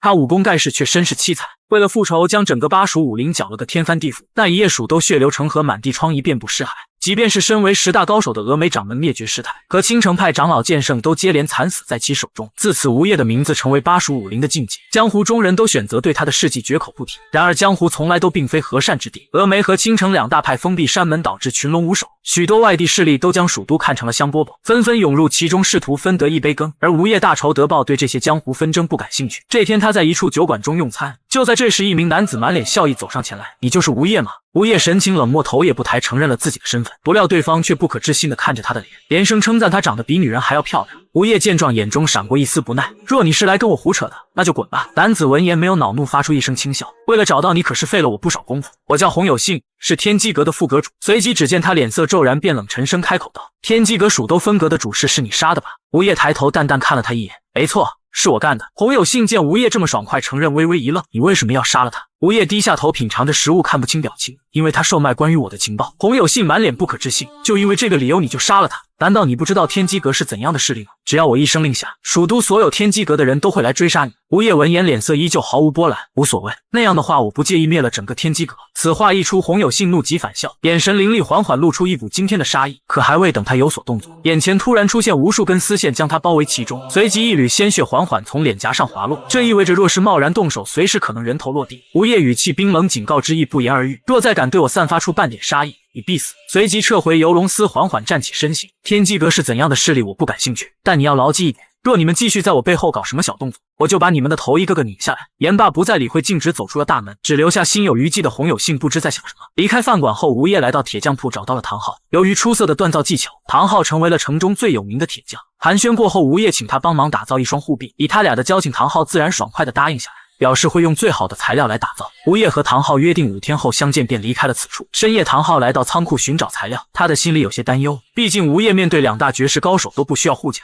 难道又有一场大战在悄悄酝酿？就在这时，他发现角落突然传来一声异响，他满脸忐忑地上前一把掀开了麻布，不料映入眼帘的却是一名小男孩，并且满脸惊恐又无助地看着他。善良的唐昊并没有将他赶走，而是每天给他送来了食物，对小男孩的来历也没有多问。5天后，唐昊将护臂送到了吴业面前，此护臂乃用软甲打造，活动自如，注入内力可以抵挡绝大多数武器的攻击。吴业戴上护臂，感觉轻若无物，甚是满意。接着唐昊又在怀中一阵摸索，不久后便拿出一捆闪着幽光的银丝，这是我用剩下的材料制造的，希望能够对你有帮助。做完吴业交代的任务，唐昊挥了挥手告别，表示家里来了个不速之客，要回去看看他还在不在。吴业闻言眉头微皱，但看唐昊的表情应该没有什么危险。而就在唐昊走后不久，吴业住处便传来一声铁球落地的轰隆巨响，地上一名驼背男子脸上挂满了愤怒之色，而揍他一顿的人正是吴业。只见他眼神凌厉，脸色无比的冷漠，不想死的话就给我滚！驼背男子怒不可遏的缓缓站起身，他看上了吴业身边的女人，被吴业扔了下来，而此人乃是七星堂的老五，人称铁驼背。只见他咬牙切齿，对着吴业怒喝道：“今天我定要将你碎尸万段！”只见数百斤的铁链在其手中晃若无物，如同群蛇乱舞般激起一阵旋风，随即一声怒吼，身形如闪电般朝吴业袭去，手中的铁球裹挟雷霆之势直奔吴业头颅。而吴业面色平静，眼眸中闪过一丝杀意，手指微动，下游龙丝已是悄无声息激射而出。不料这时一声娇喝传来，大喊着让他们住手。铁驼背极掠的身影顿时僵立在原地，战斗被打断，令他很是不爽，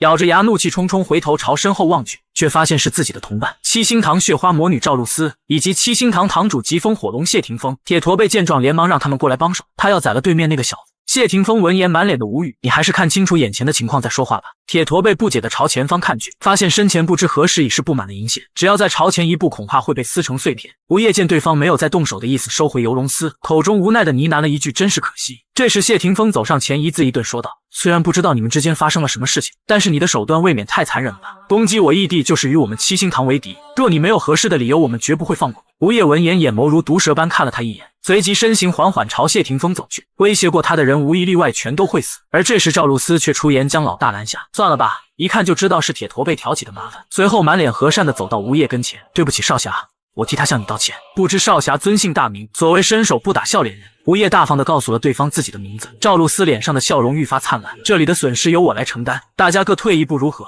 吴业看着他沉思了片刻，随即一言不发，转身朝楼上走去。看着吴业离去的背影，赵露思脸色阴沉下来。我不知道发生了什么，但如今的蜀斗气氛有些压抑，在没找到原因前，最好不要和别人动手。不要忘了，我们还有重要任务在身。夜晚，吴业找到了天机阁副阁主洪有信。七星堂的出现令他感到有些奇怪，所以他找洪有信调查有关七星堂的情报。洪有信满脸的无语，明明让自己不要在他面前出现，现在却又自己找上门来了。只见他大笑着让吴业按规矩办事。天机阁的情报可是价值不菲，不过只要吴业回答自己几个问题，他就出手帮忙调查七星堂。他十分好奇吴业拥有如此强大的实力，最终想要达到的目的到底是什么？比如成为武林一方霸主之类的。不料吴业的回答却是令他感到惊讶：我习武只是为了报仇，拼命活下去，如今我的仇家全都被我杀了，我也没有其他欲望了。洪有信听完吴业的说辞，直呼有趣。既然吴业没有野心，对他们来说是好事。随即询问起吴业想知道七星堂的什么信息。吴业眼神凌厉，一字一顿道：我只想知道他们来蜀都是为了干什么。这点情报对天机阁来说不算难事。洪有信轻笑着和吴业达成了协议。回到客栈后，吴业准备在侍女的伺候下就寝，不料身后却突然出现一道身影，喃喃道：这个房间可真是肉香十足啊。吴业神色淡漠地回头看了一眼：你又是谁？来人闻言发出一声爽朗的大笑：我擅闯进来，你却如此镇定，看来你并不在乎来的人是谁。吴业歪着脑袋，满脸淡然说道：若是你带着敌意闯进来，你此时已经是一具尸体了。老者闻言并没有反驳，怪不得武正那小子对你那般执着。自我介绍一下，我乃青城派古叶真人，是武正的师叔。你知道整个青城派差点被你夷为平地吗？而吴业并不觉得这是他的错。剑圣暗中修炼魔功属于咎由自取，青城派的污名也是他造成的。午夜看着吴业的反应，陷入了沉思。我本来打算杀了你来挽回青城的名誉，原以为你是个十恶不赦的魔头，但现在我否定了这个想法。我在你身上感觉不到任何邪恶的气息，反而像是黑暗中浮现出的一丝光明。如今青城的下场或许是上天的旨意，是对青城未能始终保持正道的惩罚。以前的恩怨就到此为止吧。但我希望你能答应我一件事，如今青城和峨眉两大支柱倒下，肯定会有人试图取代他们的位置，若是被邪魔外道占据，恐怕会引起蜀都甚至整个武林的灾难。我希望你能出手阻止这件事情。吴业想都没想就拒绝了，他觉得自己没有义务做这些事。古叶转身意味深长地看了吴业一眼，希望你能分辨善恶，拥有一颗怜悯之心，我们会再见面的。与此同时，唐昊的铁匠铺内，小男孩放下戒心，和唐昊聊起了来历。他叫南星宇，来自徽州，他是一路被人追杀逃到了这里。唐昊闻言满脸震惊，询问是什么人，殊不知房梁上一道黑影正死死盯着他们。南星宇惊恐地说道：“我只知道那是一个穿黑衣服的人。”不料话音刚落，一道幽光朝他的脖颈直劈而下。南星宇绝望地看着喷涌如注的鲜血，而唐昊也被眼前的景象惊呆了。本必死无疑的他却倒在地上剧烈抽搐起来，一声声怪物般的嘶吼不断在其口中传出，紧接着竟在杀手惊讶的目光下缓缓站起身，随着一股诡异的气息缓缓飘散，男孩的半边身体竟奇迹般瞬间愈合，他的双眸宛如魔神，迸发出强烈的嗜血欲望，似乎已是失去了自我意识。而杀手见状，非但没有害怕，反而大笑起来，因为这次的任务目标活得比死的更有价值。他抓起男孩的脑袋，脸上难以掩盖的兴奋，却不料就在此时异变陡然升起，本来毫无还手之力的男孩竟出手闪电般抓住他的手臂，恐怖的力道竟是将杀手的小臂骨头捏断，随即猛地一用力将杀手甩飞出去，杀手的身体如同炮弹般重重砸向地面，强大的力量撞得地面四分五裂。唐昊见此情形，心中无比的震惊，而杀手吐出一口鲜血，缓缓站起身，他十分不解，一个从未习武的孩子哪来这么大的力气，并且他身上的伤口几乎是瞬间完美愈合。思绪片刻，杀手才意识到此次的目标不简单，怪不得他们付出巨大代价也要抓住我，倒要看看若是把你的四肢都砍掉，你还能不能重新恢复过来。不料这时唐昊却冲上去一把抱住杀手，随即焦急地朝男孩大喊道：“南星宇，你快走！”突如其来的呼喊瞬间将南星宇的意识唤醒，唐昊见他呆呆站在原地继续催促，还愣着干嘛？快跑啊！杀手连忙一掌拍在唐昊胸口，将其震飞出去，可再回头却发现早已没有了南星宇的踪影。他不再理会被拍晕的唐昊，朝门外走去，嘴里嘟囔着真是麻烦。另一边，洪有信也查到七星堂来蜀都的目的，他们是在抓一个15岁左右的孩子，但具体原因还没能查到。就在这时，唐昊突然闯了进来，神色焦急地抓住吴业的衣角，请求道：“吴业，帮帮我！”面对为数不多的朋友，吴业没有拒绝，表示只要自己能做到的都会帮忙。于是唐昊便将南星宇来到他家，直到被人追杀的事情从头到尾叙说一番，连南星宇能死而复生也全盘托出。听完唐昊的描述，洪有信判断那名杀手应该是七星堂的老七狂风血刀赵三步，而那个男孩被劈成两半还能复活过来，恐怕和传说中的魔王有关。10几年前，魔王的出现在武林引起轩然大波，传闻他无论和哪个绝世高手战斗，无论受了多严重的伤势都会痊愈。不知何时起，就有一个谣言传遍整个江湖，只要破解魔王的秘密就能获得永生。自此便有很多势力暗中寻找魔王的踪迹，而那个男孩极有可能就是魔王。另一边，蜀都的一处城镇突然升起熊熊烈火，正是收到赵三步情报的赵露思所为。面对城中百姓的痛苦哀嚎，他没有半点怜悯，看来那个孩子已经跑远了。七星堂屠狼剑客江韵担心赵露思在成都放火会引来蜀都其他门派，而赵露思对此却是不以为然，他们都被一个不知名的刺客吓得不敢出门，哪有闲心来管他们门派以外的事情。江韵闻言却是满脸的不屑，认为这个传闻有些夸大其词，并扬言那个刺客若是被自己遇到，自己就一刀砍下他的头颅。二人高谈阔论，渐渐朝远处走去，身后不断传来百姓们绝望的哭喊声。赵露思嘴角邪笑，轻声开口道：“那些尖叫无助的声音总是那么悦耳。”话音刚落，一根银丝悄无声息地缠绕住江韵的脖颈。赵露思察觉到异常，连忙朝同伴看去，却只见江韵被银丝高高悬吊在半空中。紧接着，在赵露思惊恐的目光下，江韵的头颅和身体瞬间分离，鲜血如雨点般朝下方喷洒而去，熊熊烈火将大半个城镇烧成了灰烬。这时，一老一少出现在废墟之中，满脸震惊。他们乃无影神医柳成风和侄女李素华。而这时，一道身影引起了他们的注意，此人乃七星堂的竹叶剑客甘海。只见他杀气腾腾地游走在废墟中，似乎在寻找着什么。二人跟在甘海身后，看着他拐入一条小巷。可他们跟着却发现失去了甘海的踪影。等再次见到甘海时，已是一具冰冷尸体。二人见状，心中升起一丝骇然，像甘海这样的高手竟悄无声息被人杀了。柳成风瞬间想到颠覆蜀都武林的那名刺客，那个传闻看来是真的，或许有一场巨大的灾难正在蜀都酝酿。传闻江湖上出现一位不死不灭的魔王之体，无论受到多么严重的伤势都能瞬间痊愈。武林各大势力趋之若鹜，争先想要抓住魔王，试图从他的血液补髓中获得长生的秘密。而此时拥有魔王之体的南星女拖着重伤的身体不甘地在密林中爬行。七星堂老三将树柄飞刀刺入他的后背，别再浪费力气了，你逃不掉的。南星女满脸恐惧，眼眸中充满了绝望。他知道被抓住后，等待自己的将是抽筋取髓的地狱折磨。另一边，铁驼背正准备去找同伴们会合，突然察觉到头顶有一道身影疾掠而过。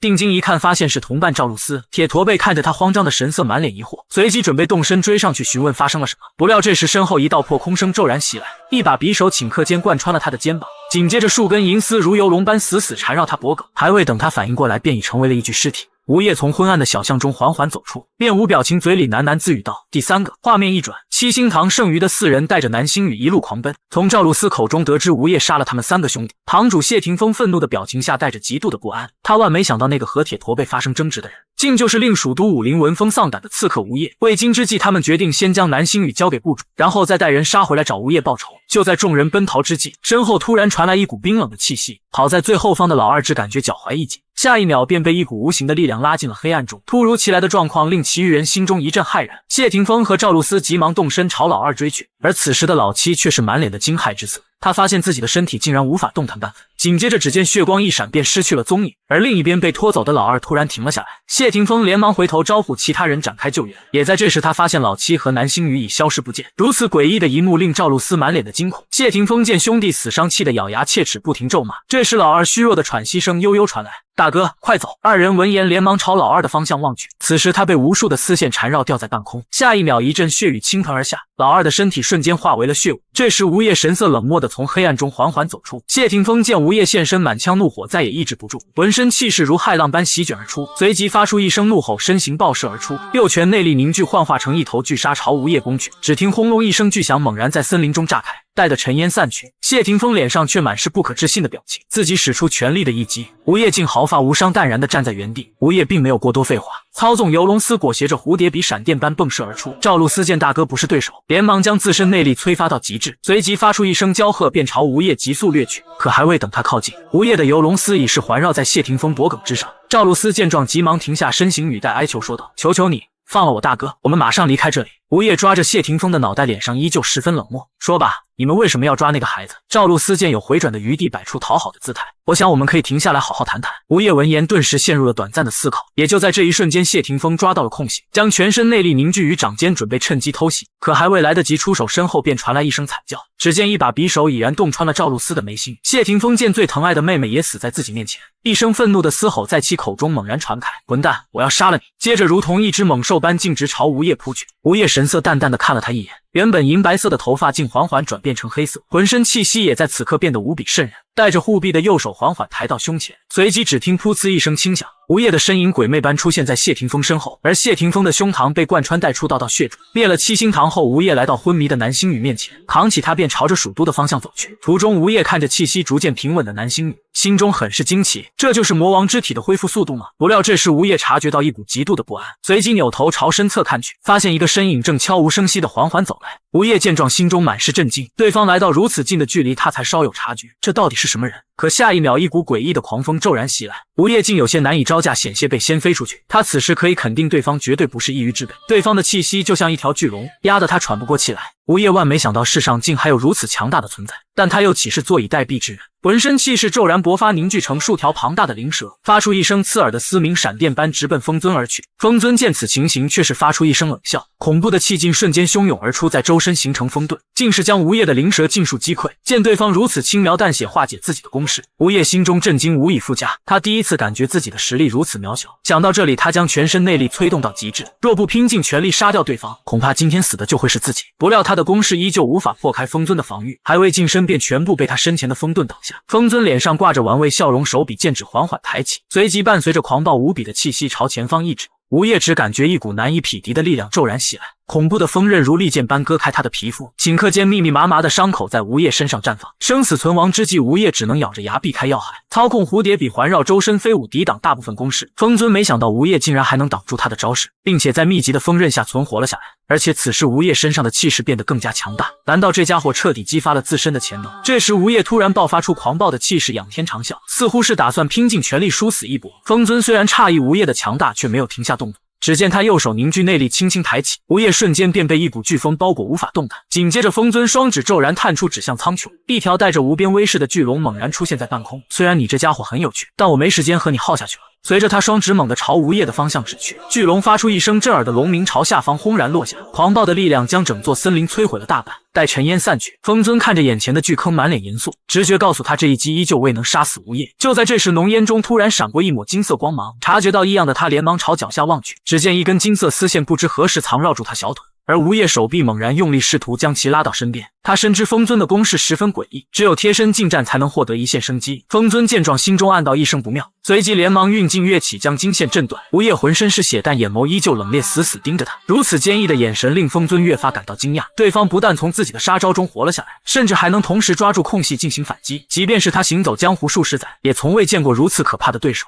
他在吴业的眼中没有看到丝毫恐惧，反而自己像是被一条毒蛇死死地盯着。他心中有一个直觉告诉他，若今天要执意出手杀了他，恐怕自己也不可能安然无恙地离开这里。想到这里，他扭头朝一旁的南星宇看去，抬手操控飓风将南星宇的身体托起。吴业见状，紧咬牙关，强撑起身体，一字一顿道：“把那个孩子给我放下。”而风尊此时也没有了和吴业再战的心思，表示自己带走南星宇是为了保护他。虽然不知道他怎么会出现在这里，但我不能把他留在这里，不然蜀都将迎来一场前所未有的巨大灾难。或许以你的能力可以在灾难中存活下来，但其他人可没有那么幸运。我叫风尊，很期待你成长后再次见面。言罢，只见他身形缓缓飘起御风，快速远去。吴业瘫坐在地上，心中思绪久久不能平静。此战过后，他第一次意识到自己实力不足，若想在险恶的江湖中存活下去，自己就必须更加强大起来才行。次日，天机阁副阁主洪有信看着地上7具尸体，脸色阴晴不定。他万没想到战力足以媲美一派的七星堂，竟然在一夜之间被悄无声息灭门。洪有信心中无比的震惊，那个叫吴业的杀手实力到底何等恐怖？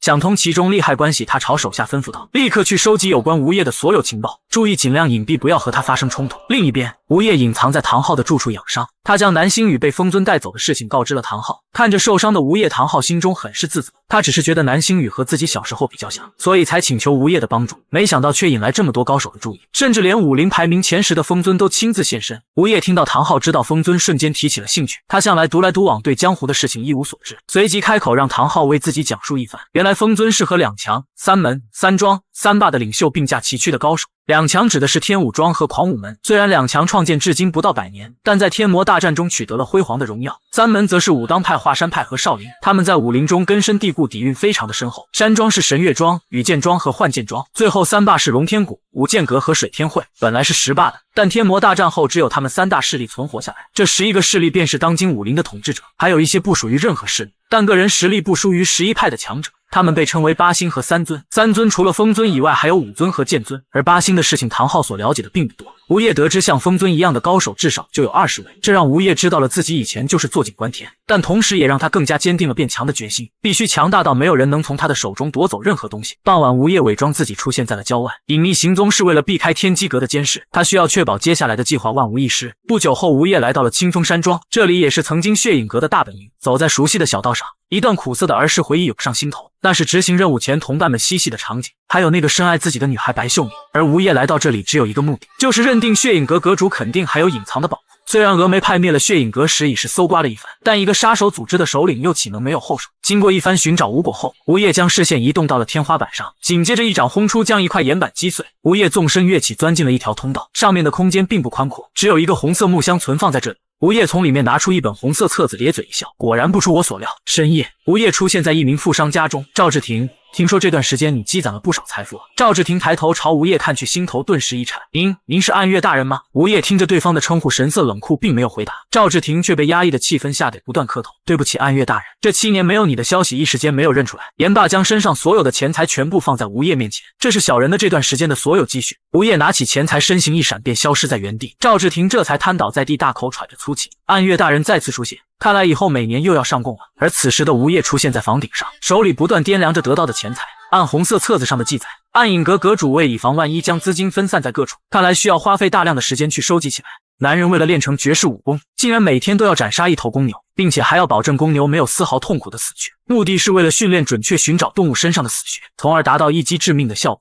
但这个死穴并不是存在于固定的位置，而是按照某种规律的轨迹移动。这男子便是隐藏身份一直秘密修炼的无业，在屠宰场无痛斩杀了上千只公牛后，今天他终于彻底掌握了死穴的移动规则。此时距离七星堂灭门事件已是过了1年，柳成风走在小镇的街道上，满脸无奈。七星堂灭门后，他便一直在寻找无业的踪迹，无奈对方就像幽灵一般消失的无影无踪。难道那名刺客已经离开成都了吗？殊不知他的自言自语恰好被擦肩而过的无业尽数听在耳中。就在这时，一辆马车在柳成风身前停下，一道身影如脱兔般径直扑进他的怀里。定睛一看，原来是侄女李素华，与他一同下马车的还有一名曼妙女子，此女乃幻剑庄首席大弟子韩舒雅。寒暄过后，柳成风很是疑惑，他为何会来这里？韩舒雅轻笑一声，表示今天会邀请各大宗门的翘楚到此参加聚会。柳成风闻言，目光炯炯，笑着说道：“你们年轻一辈就该经常来往，互相交流。”而隐藏在暗处的吴业听到今天会，眼眸一亮，看来事情变得越来越有趣了。画面一转，李素华和韩舒雅结伴来到一间客栈，同伴小拳王西门平已是在此等候多时了。三人同桌而坐闲聊，等待着其他成员到来。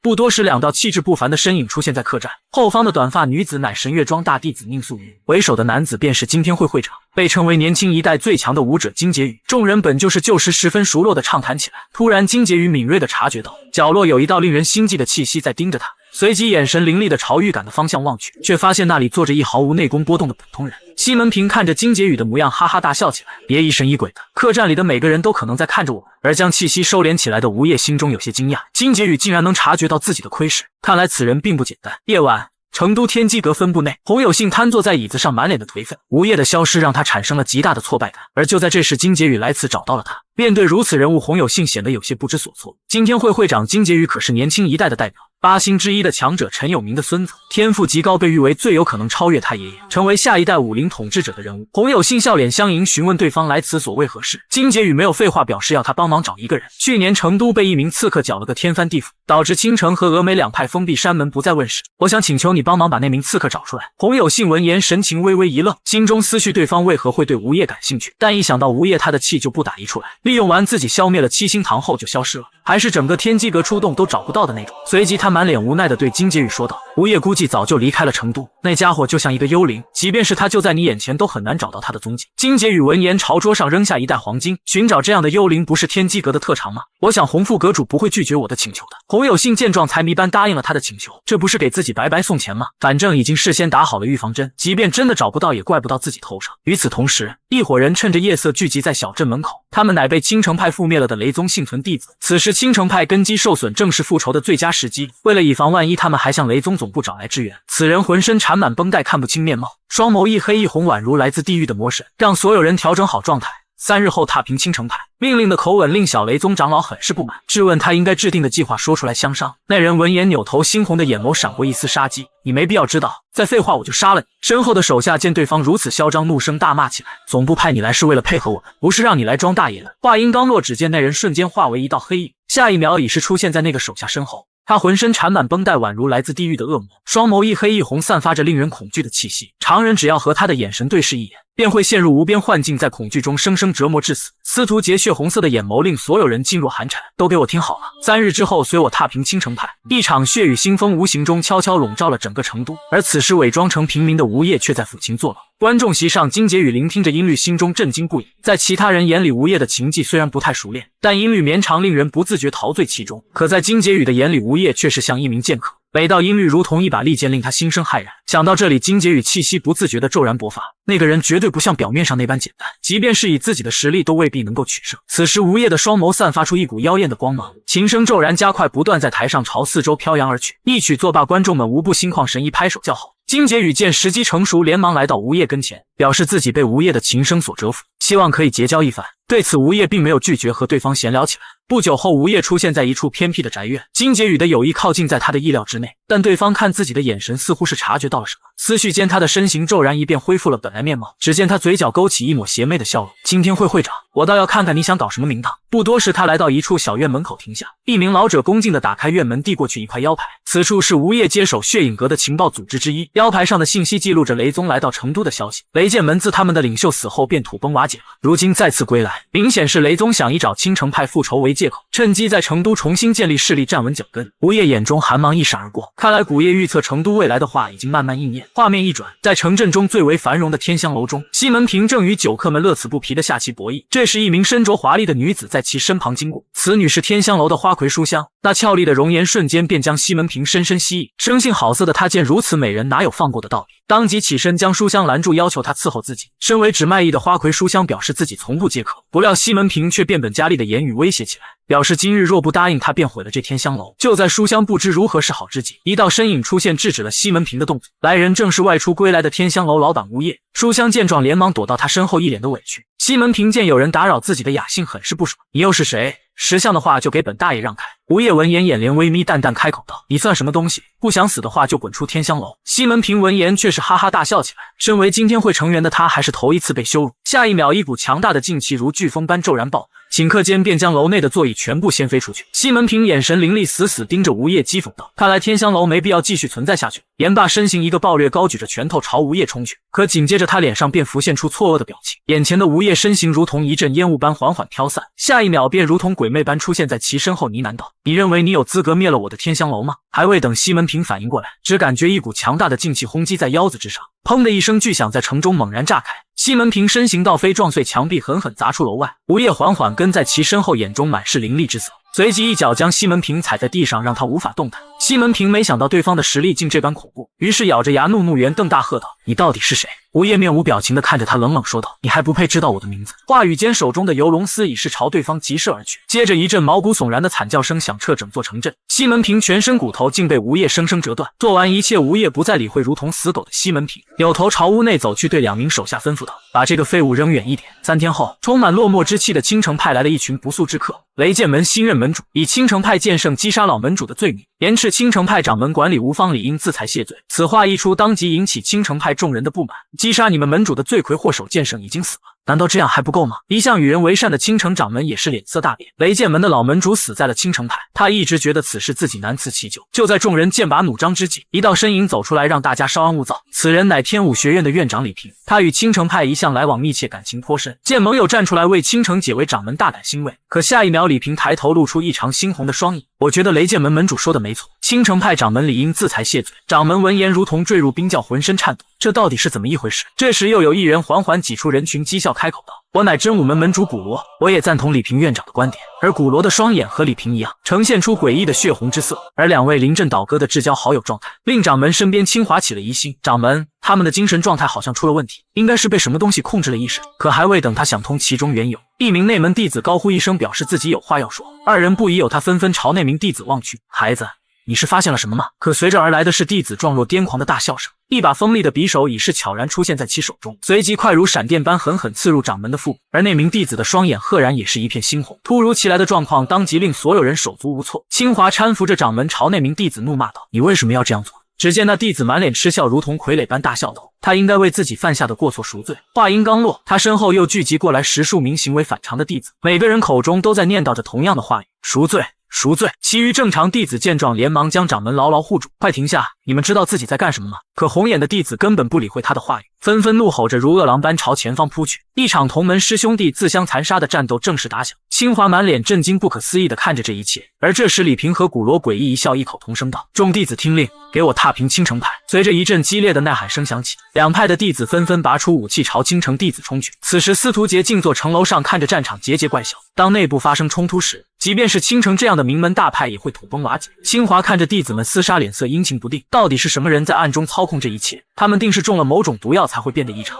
幕后之人肯定就隐藏在暗处窥视。就在他扫视人群，试图寻找幕后黑手之际，半空突然出现一道身影，急速朝这边掠来。紧接着只听砰的一声巨响，狂暴的劲气如炮弹般轰碎脚下的岩石，顷刻间便将激战的人群掀飞出去。来人竟是金天会会长金杰宇，与他一同到来的还有宁素云和韩舒雅。三人神色淡然地朝青城两位领袖行礼。清华长老，这里到底发生了什么事情？清华当即将整件事情的来龙去脉一并告知。而这时查看异常弟子的宁素云沉声开口道：“他们这是中了蛊毒的迹象，而且还是南部地区极为稀少的金蚕蛊。”清华听到蛊毒，心头不由一颤，连忙出言询问是否有解救之法。宁素云沉吟片刻后，才缓缓开口道：“传播蛊毒的人应该就在附近，我们必须尽快找到并除掉他。”随即扭头朝金杰宇严肃说道：“这里就交给我们吧，那个蛊师就看你的了。”金杰宇闻言，心领神会，手比剑指运转内力，下一秒，一股无形力量以他为中心扩散开来。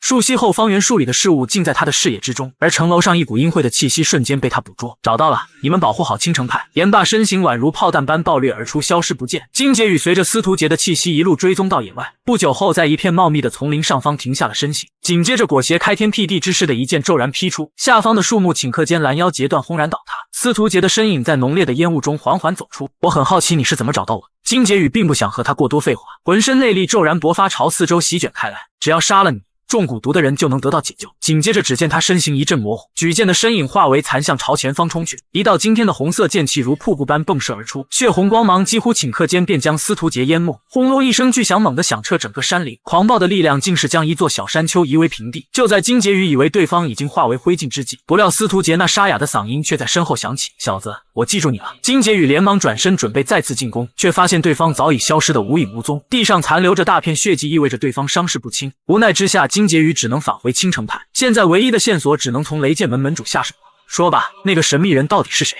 不料雷剑门门主却是一问三不知。身为雷宗扶持下的一个小门派，他不过是奉宗主之命来到青城派，那个人的名字和实力他是一概不知。听到雷宗二字，清华满脸的疑惑，他们两家之间素无来往，为何要灭了青城派？不料这时雷剑门门主却发出一声凄厉惨叫，紧接着浑身抽搐，当场暴毙而亡。很明显，这是下蛊者杀人灭口了。唯一线索中断，令众人陷入了沉默。这天夜晚，杀手吴业告别书香，离开了天香楼，不料半路却被金天会会长金杰宇拦下。他态度诚恳，朝吴业拱手行礼，并表示有要事想请吴业帮忙。吴业闻言，心中充满了疑惑：“你为什么会想到找我？”金杰宇脸色变得严肃起来，开口道：“来成都之前，我听说了一个人的故事，有一名刺客将四川武林搅了个天翻地覆，但这个传闻我觉得有些夸大其词了。我想要找到那名刺客。”吴业闻言，当即意识到对方已经开始怀疑自己的身份。“你为什么要找他？”金杰宇没有隐瞒，说出了自己的目的。“我需要确认他是不是属于那个组织的人。”吴业神色淡然看着他，轻声道：“如果他确实属于那个组织呢？”金杰宇闻言，眉头微皱，一字一顿道：“我会不惜一切代价抓住他，希望你能够如实回答我的问题。你到底是谁？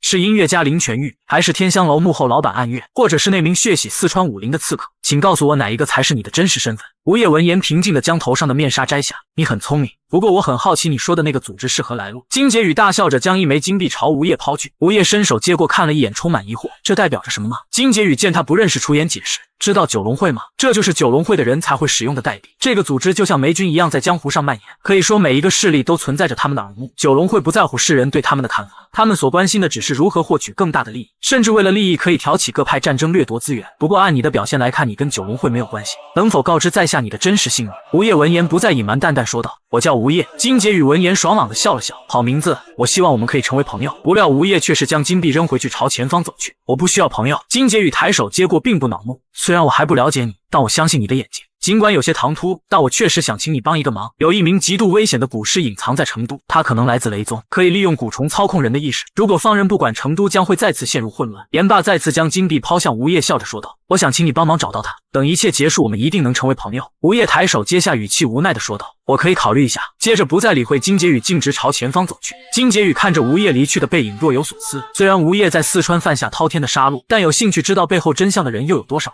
他不过也是那场灾难中的受害者罢了。与此同时，城内的一处小酒馆内，西门平对吴业的仇恨越发的深切。那个混蛋，我定要让他死无葬身之地。而愤怒的他丝毫没察觉身后多了一道身影，正是被金杰宇重伤而逃的司徒杰。只见他一把抓住西门平的脑袋，怪笑说道：“想报仇吗？我可以帮你。”言罢，张嘴吐出一颗黑色的小药丸，也不管西门平愿不愿意，就塞进他的嘴里。紧接着一段晦涩的咒语缓缓闯入他耳中，片刻后，西门平便双眼猩红，被操控了意识。同时酒馆内的所有人也被司徒杰控制，纷纷如同丧尸般朝门外走去。当晚成都街头出现无数个被操纵的傀儡，他们个个目露凶光，见人就杀。一时间百姓们哀嚎遍野，陷入一片混乱。直到金杰宇带人赶来，才将他们尽数解决。他没想到司徒杰竟然丧心病狂到如此程度。就在这时，韩舒雅神色慌张地跑过来：“不好了！”西门平拖着重伤又去天香楼了。二人闻言连忙扭头朝天香楼的方向望去，只见天香楼已是火势滔天，惨叫连连。金杰宇心头一震，如同坠入冰窖，这下麻烦大了。此时天香楼外百姓们哭喊着慌乱奔逃，而楼内的大火中心，西门平看着书香的尸体疯狂大笑，这就是你拒绝我的下场，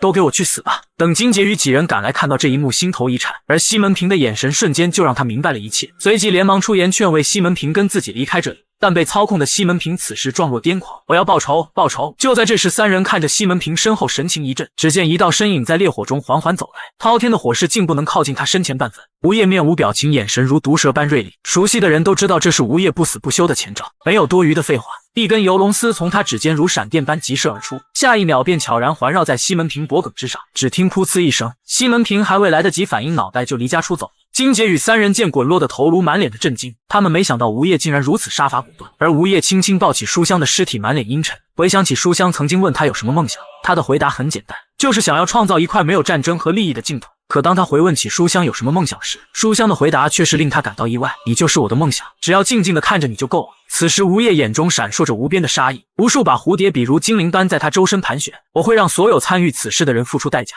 那凛冽的杀气令金杰宇三人不由心头一颤，可还未等金杰宇出言解释，宁素云却是长剑出鞘，做出战斗姿态。在他眼中，吴业不管不顾就击杀了西门平，他必须出手为同伴讨回一个公道。吴业身体纹丝不动，蝴蝶笔在他的操控下朝前方爆射而出，同时宁素云身形一闪，也朝吴业奔掠而去，内力凝聚于双目，不断腾挪躲过匕首的攻击。可他不知道的是，吴业的蝴蝶笔会拐弯，一波攻势过后，纷纷掉头直奔他的后背。这时身后的韩舒雅慌忙大喊了声小心，紧接着急速冲上前去，一剑将匕首尽数弹开。而宁素云则趁机快速飞掠来到吴业跟前，一股凌厉的剑气宛若实质般迸射而出，此乃神月庄传承剑法月影13剑。吴业见状依旧纹丝不动，丝毫不打算闪躲。下一秒，只见蝴蝶笔闪电般急速飞来，如铆钉般纷纷扎入身前的土地，由龙丝组成的丝网瞬间出现在宁素云身前。被丝线切开皮肤的宁素云暗道一声不妙，倘若自己再前进一步，恐怕会被大卸八块。情急之下，他只能停下动作，朝韩舒雅大喊道：小心，这些丝线有古怪。可话音刚落，一把匕首便闪电般贯穿韩舒雅的肩膀，同时游龙丝仿佛有意识般将二人牢牢捆住，无论他们如何挣扎都无法挣脱开来。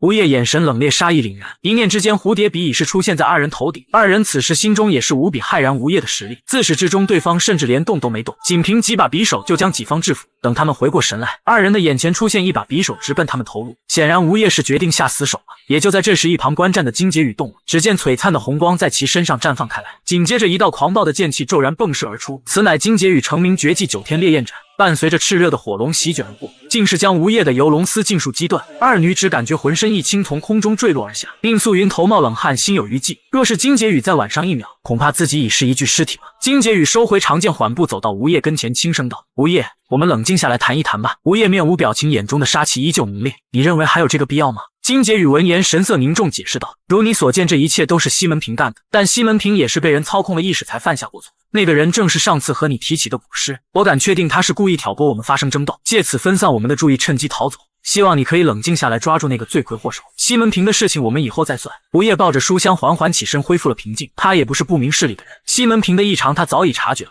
紧接着，吴业一言不发，转身朝大门外走去。安排好手下处理书香后事和天香楼事宜后，吴业若有所思离开了这里。不久后，金杰宇再次出现，将他拦下，询问他是不是要去找那名古尸，而吴业却是直接否认。要找到那名古尸很简单，但抓到他还远远不够，我要让他背后的势力付出惨痛的代价。看着吴业离去的背影，金杰宇满脸的震惊，难道他想直接杀上雷宗？韩舒雅满脸忧愁地走在夜间的小巷中，那名古尸行踪不定，颇为难产。他打算去寻找柳成风等人前来相助，可这时古尸的身影却快如闪电般来到跟前。韩舒雅还未来得及反应过来，就被拍晕过去。司徒杰将他扛到肩上，发出桀桀的怪笑。这具身体的资质不错，我会把他带回雷宗，练成最强的傀儡。金杰宇，当你看见他成为傀儡的时候，会是什么表情？另一边，吴业找到唐昊，告诉他自己将要去西藏寻找雷宗的据点。唐昊闻言，心中满是担忧。此地距离西藏需要横穿西部高地，危险重重。不过以他对吴业的了解，天香楼的事情吴业绝对不会善罢甘休的。于是他将一些用得上的装备拿给了吴业，其中包括一瓶装满了不明液体的瓶子，这是唐昊利用白磷制作的燃剂，只要倒一滴在火焰上，就永不会熄灭。吴业收起装备道谢后，便启程朝成都外走去。不料还未出城门，金杰宇又找了上来，因为韩舒雅失踪了。此时的他满脸焦急，失去了往日的镇定。金杰宇肯定一定是那名古尸干的。他请求吴业无论如何都要帮自己。我知道古尸此时一定在去雷宗的路上，求求你带上我。吴业沉吟片刻后才缓缓开口道：那你要跟紧了，只要雷宗的人还活着，就没有人能逃出我的手掌心。紧接着二人一路向西来到一处湖泊前，他们在岸边发现一名躺在血泊中的马夫，这意味着古尸已经乘船抵达对面的高原。而此时满是冰雪的西部高原上，司徒杰的身影在雪地里缓缓前行。可当吴业二人踏足此地时，他已是有所察觉，能以如此快的速度追踪至此，看来对方的实力不简单。难道是那个天香楼的幕后老板？我有预感那家伙绝对是极其危险的人物，必须加快脚步，尽早回到雷宗才行。另一边，吴业和金杰宇已经横穿半个高地，一路下来，金杰宇对吴业的能力越发钦佩。他的感官比刀片还要锋利，很难想象他的真正实力到达了何等地步。这时前方突然传来一阵急促的马蹄声，一群土匪正快马加鞭朝着二人飞奔而来。二人深知这是西藏的劫匪，以劫掠过往的商团为生。金杰宇神情严肃对着吴业说道：“你先走吧，解决他们我就去找你。”吴业没有推辞，转身淡淡说道：“大雪很快就会覆盖我留下的印记，你要抓紧时间。”言罢，身形一闪，便朝左侧方向奔掠而去。金杰宇则缓步走向迎面而来的数百劫匪。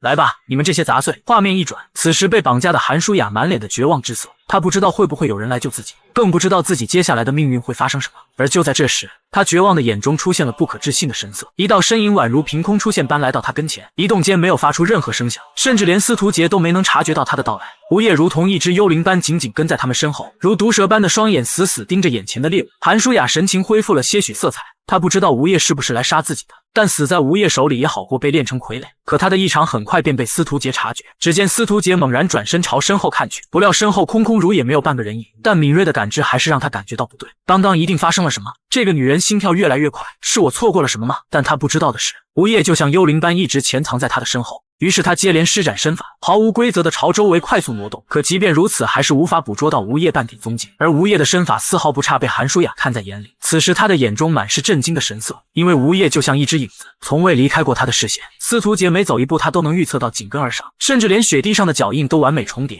而此时的司徒杰却是有些恼怒起来，只见他豁然转身，一掌裹挟雄魂内力轰去。到底是谁？快给我滚出来！可一击过后，他依旧没有看到半点人影。司徒杰有些慌了，他感觉就像一只被猫戏耍的老鼠，急促不安。思绪间，他看了看肩上的韩舒雅，莫非对方是来救他的？是怕我伤害他才一直不肯现身吗？想到这里，他当机立断将韩舒雅扔到半空，紧接着内力凝聚于双掌间，桀桀怪笑起来。我倒要看看你还能隐藏多久！言罢，双掌合并，一股狂暴的气势骤然勃发。就在这时，一柄匕首快如闪电般爆射而来，司徒杰还没反应过来，便被贯穿了手掌。剧烈的疼痛感传来，令他浑身一颤，肩上的韩舒雅失去支撑，扑通一声摔倒在地。司徒杰捂着伤口，心中满是骇然，对方的实力不是我能对付得了的，必须尽快回到雷宗才能确保安全。想到这里，他慌忙奔掠而出，朝远处逃去，连地上的韩舒雅都无法顾及。他是真的怕了。等司徒杰走后，吴业现身将韩舒雅扶起来。重伤的他加上严寒的环境，已是精疲力尽。韩舒雅小嘴微张，想要询问吴业为何来这里，不料却因为没有力气，声音极其的微弱。吴业见状，眉头微皱，缓缓开口道：“这样下去，你恐怕撑不到金杰宇到来。”韩姑娘得罪了。言罢，竟是不经过人家同意，嘴对嘴亲了上去。一股真气伴随着暖意渡入韩舒雅体内。渡入真气非得用这种方式吗？咱也不敢问呢。这小子亲完一把，将他扔回地面，转身就走。这口真气足够你撑到金杰宇来了。画面一转，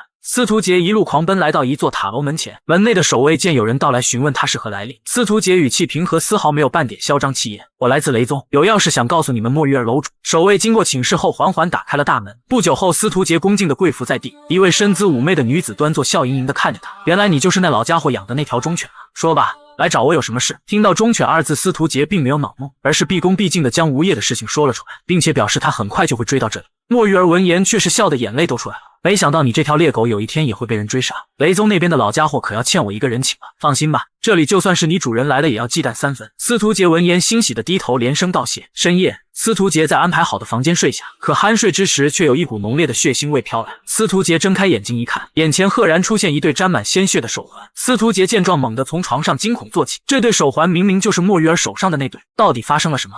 这座塔楼号称西部地区戒备最为森严之地，可一名杀手的到来却彻底改写了他的命运。门内的守卫察觉到有人到来，朝着窗眼望去，不料观瞧半晌，却没能看到半点人影。就在二人疑惑之际，吴业的身影已是悄然出现在他们身后，宽松的斗篷将他身形掩盖，看不出任何表情。一道如幽灵般令人恐惧的嗓音悠悠传出：“狩猎游戏开始了。”画面一转，睡梦中的司徒杰被突然出现在枕边的手环吓得从床上坐起，他十分确定这对手环是属于楼主墨玉儿。可如今上面沾满了鲜血，被放在自己床头，这一幕让他惊得汗毛倒竖，浑身颤抖。恐惧的他忐忑不安地推开门缝，仔细观察。没有听到丝毫动静后，蹑手蹑脚地走出房间，却发现廊道陷入一片黑暗，没有丝毫亮光。于是他只能挪动脚步，渐渐朝对面走去。周围环境寂静的可怕，让他越发的心慌。这里到底发生了什么事情？可刚走出数米后，他又感觉到不对劲。这条走廊好像比之前狭窄了许多，但对此他并没有多想。现在最主要的是先去确认莫玉儿是否安全。不料走着走着，司徒杰似乎撞到了什么东西，慌乱之下，他连忙聚精会神朝前方看去。只见一个3米大汉的面孔映入眼帘，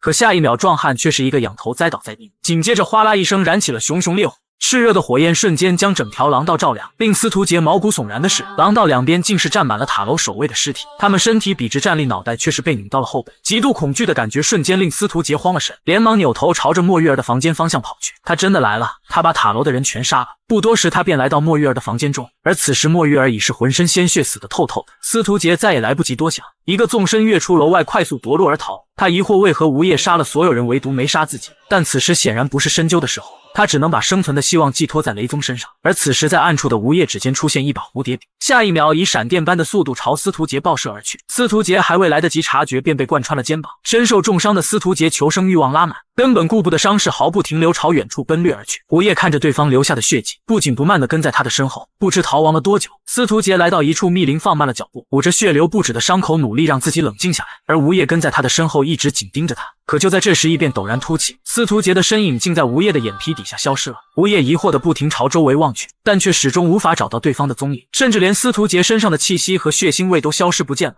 吴业反应过来，这可能是司徒杰设下的陷阱，于是他开始四处搜寻，试图寻找一些线索。可奇怪的是，他明明走了很久的路，一回过神来，却发现自己又走回了原地。吴业知道自己是被某种手段困在这里，一想到司徒杰可能趁机逃离自己的追踪，吴业心中升起了一丝无奈。凭自己去寻找雷宗总部的话，恐怕还要花费不少的功夫。吴业经过数个时辰的分析，终于找到了出路。仔细辨别了方向后，朝着密林外围走去。不久后，吴业在山脚下找到一个村庄，可令他感到奇怪的是，大街竟没有半个人影。吴业能感觉到有很多道目光正在打量自己，为什么村民们会对一个外人都要如此警惕？就在他疑惑之际，一道少年的身影悄悄出现在身后，二话不说，大喝着将手中的石头朝吴业扔去。吴业抬手将石头接住，眼神冷漠地看向他，不料少年却是满脸怨恨地朝他大喊道：“这里不欢迎你，快滚出我们的村子！”少年的父母见状，连忙跑出来，颤声喊道：“儿子，快住手！”紧接着将儿子按跪在地，满脸惊恐，不断道歉：“先生，请原谅我的孩子。”与此同时，其余村民们也纷纷跑出来跪地祈求原谅。突如其来的状况令吴业微微一愣，刚想说些什么，却被少年的声音打断。只见他眼神坚毅地看着吴业，振振有词：“我不怕你们，给我滚出这里！”父亲见状，脸色越发的苍白：“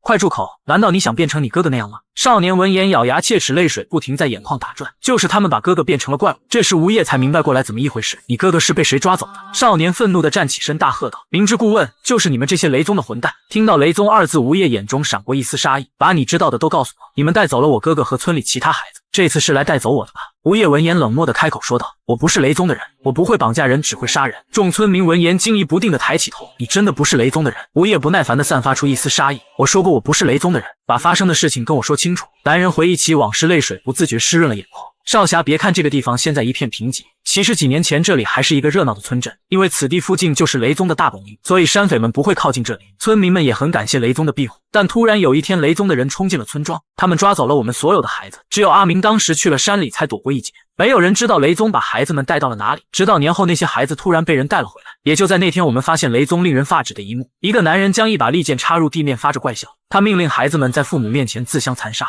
违抗命令和失败的孩子，他也会杀了他们的父母。为了亲人安全，孩子们只能扑向自己的同伴，他们被迫自相残杀，最后死去的孩子连他们的父母也被杀了。雷宗不断让孩子们厮杀，甚至让他们对自己的父母动手，直到孩子们变成怪物，连父母都不认识。说到此处，男人声泪俱下，愤恨地说道：“我的一条胳膊就是被我的大儿子砍掉的。”吴业闻言语气缓和下来，轻声问道：“你们为什么不离开这里？”众人闻言纷纷泪如雨下。虽然留在这里很危险，但是他们仍然是我们的孩子，我们害怕如果离开这里，孩子们会受到伤害。这时男人出言询问起吴业为何要找雷宗。吴业眼中杀意如实质般迸射而出：“我是来寻仇的，直到雷宗的人死亡为止。”恐怖的杀气令所有人浑身一颤，男人颤抖着身体，仿佛正在下定某种决心。片刻后，他突然起身，拍着胸脯郑重说道：“若你有把握灭了雷宗，我哪怕豁出性命也会告诉你所知道的一切。”传闻小雷音寺乃妖魔邪祟聚集之地，其宗主十恶不赦，手段残忍，被人称之为血佛，掌握小雷音寺最强功法天龙无相神功。血佛之下还有10名护法血僧，他们个个实力高强，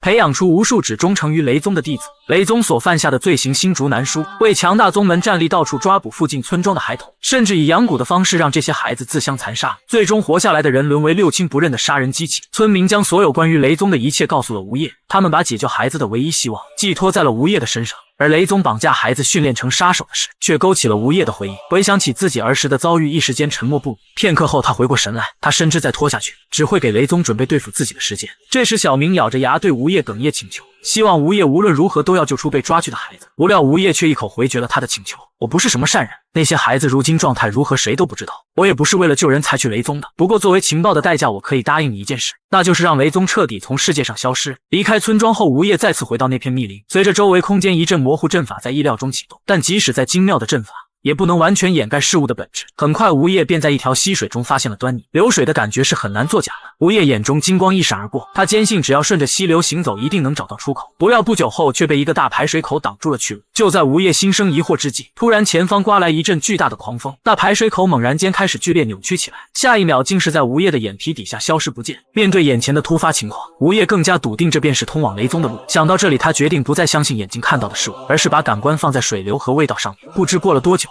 吴业感觉自己似乎进入了一个通道中，并且前方被一个铁门拦住了去路。吴业朝着门外凝目观瞧，隐约间似乎能看到一座宏伟的建筑。他意识到自己已是到达了阵法边缘，下一秒，只见他身形化为一缕青烟，消失不见。画面一转，小雷音寺内众弟子们接到全员警戒的命令。据说那名刺客实力极为强横，就连司徒杰大人都在他手中死里逃生。听到他们的对话，吴业当即明白过来，司徒杰已经逃回雷宗，并且做好了迎接自己到来的准备。与此同时，雷宗的大殿之中，司徒杰跪拜在血佛面前，大气都不敢喘。此时，血佛被气得咬牙切齿，大声呵斥道：“你这个废物，被追杀了这么久，竟然连刺客的脸都没看清，现在你还把那名刺客引到宗门里来，我花费那么多资源培养你，你真是太令我失望了。”司徒杰闻言连忙颤抖着起身表达忠心：“宗主，请再给我一次机会，我一定会将他除掉的。”这时一旁的一位血僧出言为司徒杰求情道：“宗主，虽然司徒杰带着一条尾巴回来，但他已经完成了找青城派报仇的任务，属下认为这足以将功抵过了。”其他血僧却是对此相视一笑，不就是一名刺客吗？多派出些弟子去把他解决了便是，他还能在雷宗掀起什么风浪不成？听完血僧们如此轻敌的话语，司徒杰心中顿感不妙。他深知吴业的实力不是血僧可以对付的，但如今他也不能透露出这种想法，毕竟自己想要活命还需要靠宗主才行。深夜的小雷音寺气氛极其压抑，护卫队队长木正疲惫地回到房间，宗主命令他加强戒备，抓住那名刺客。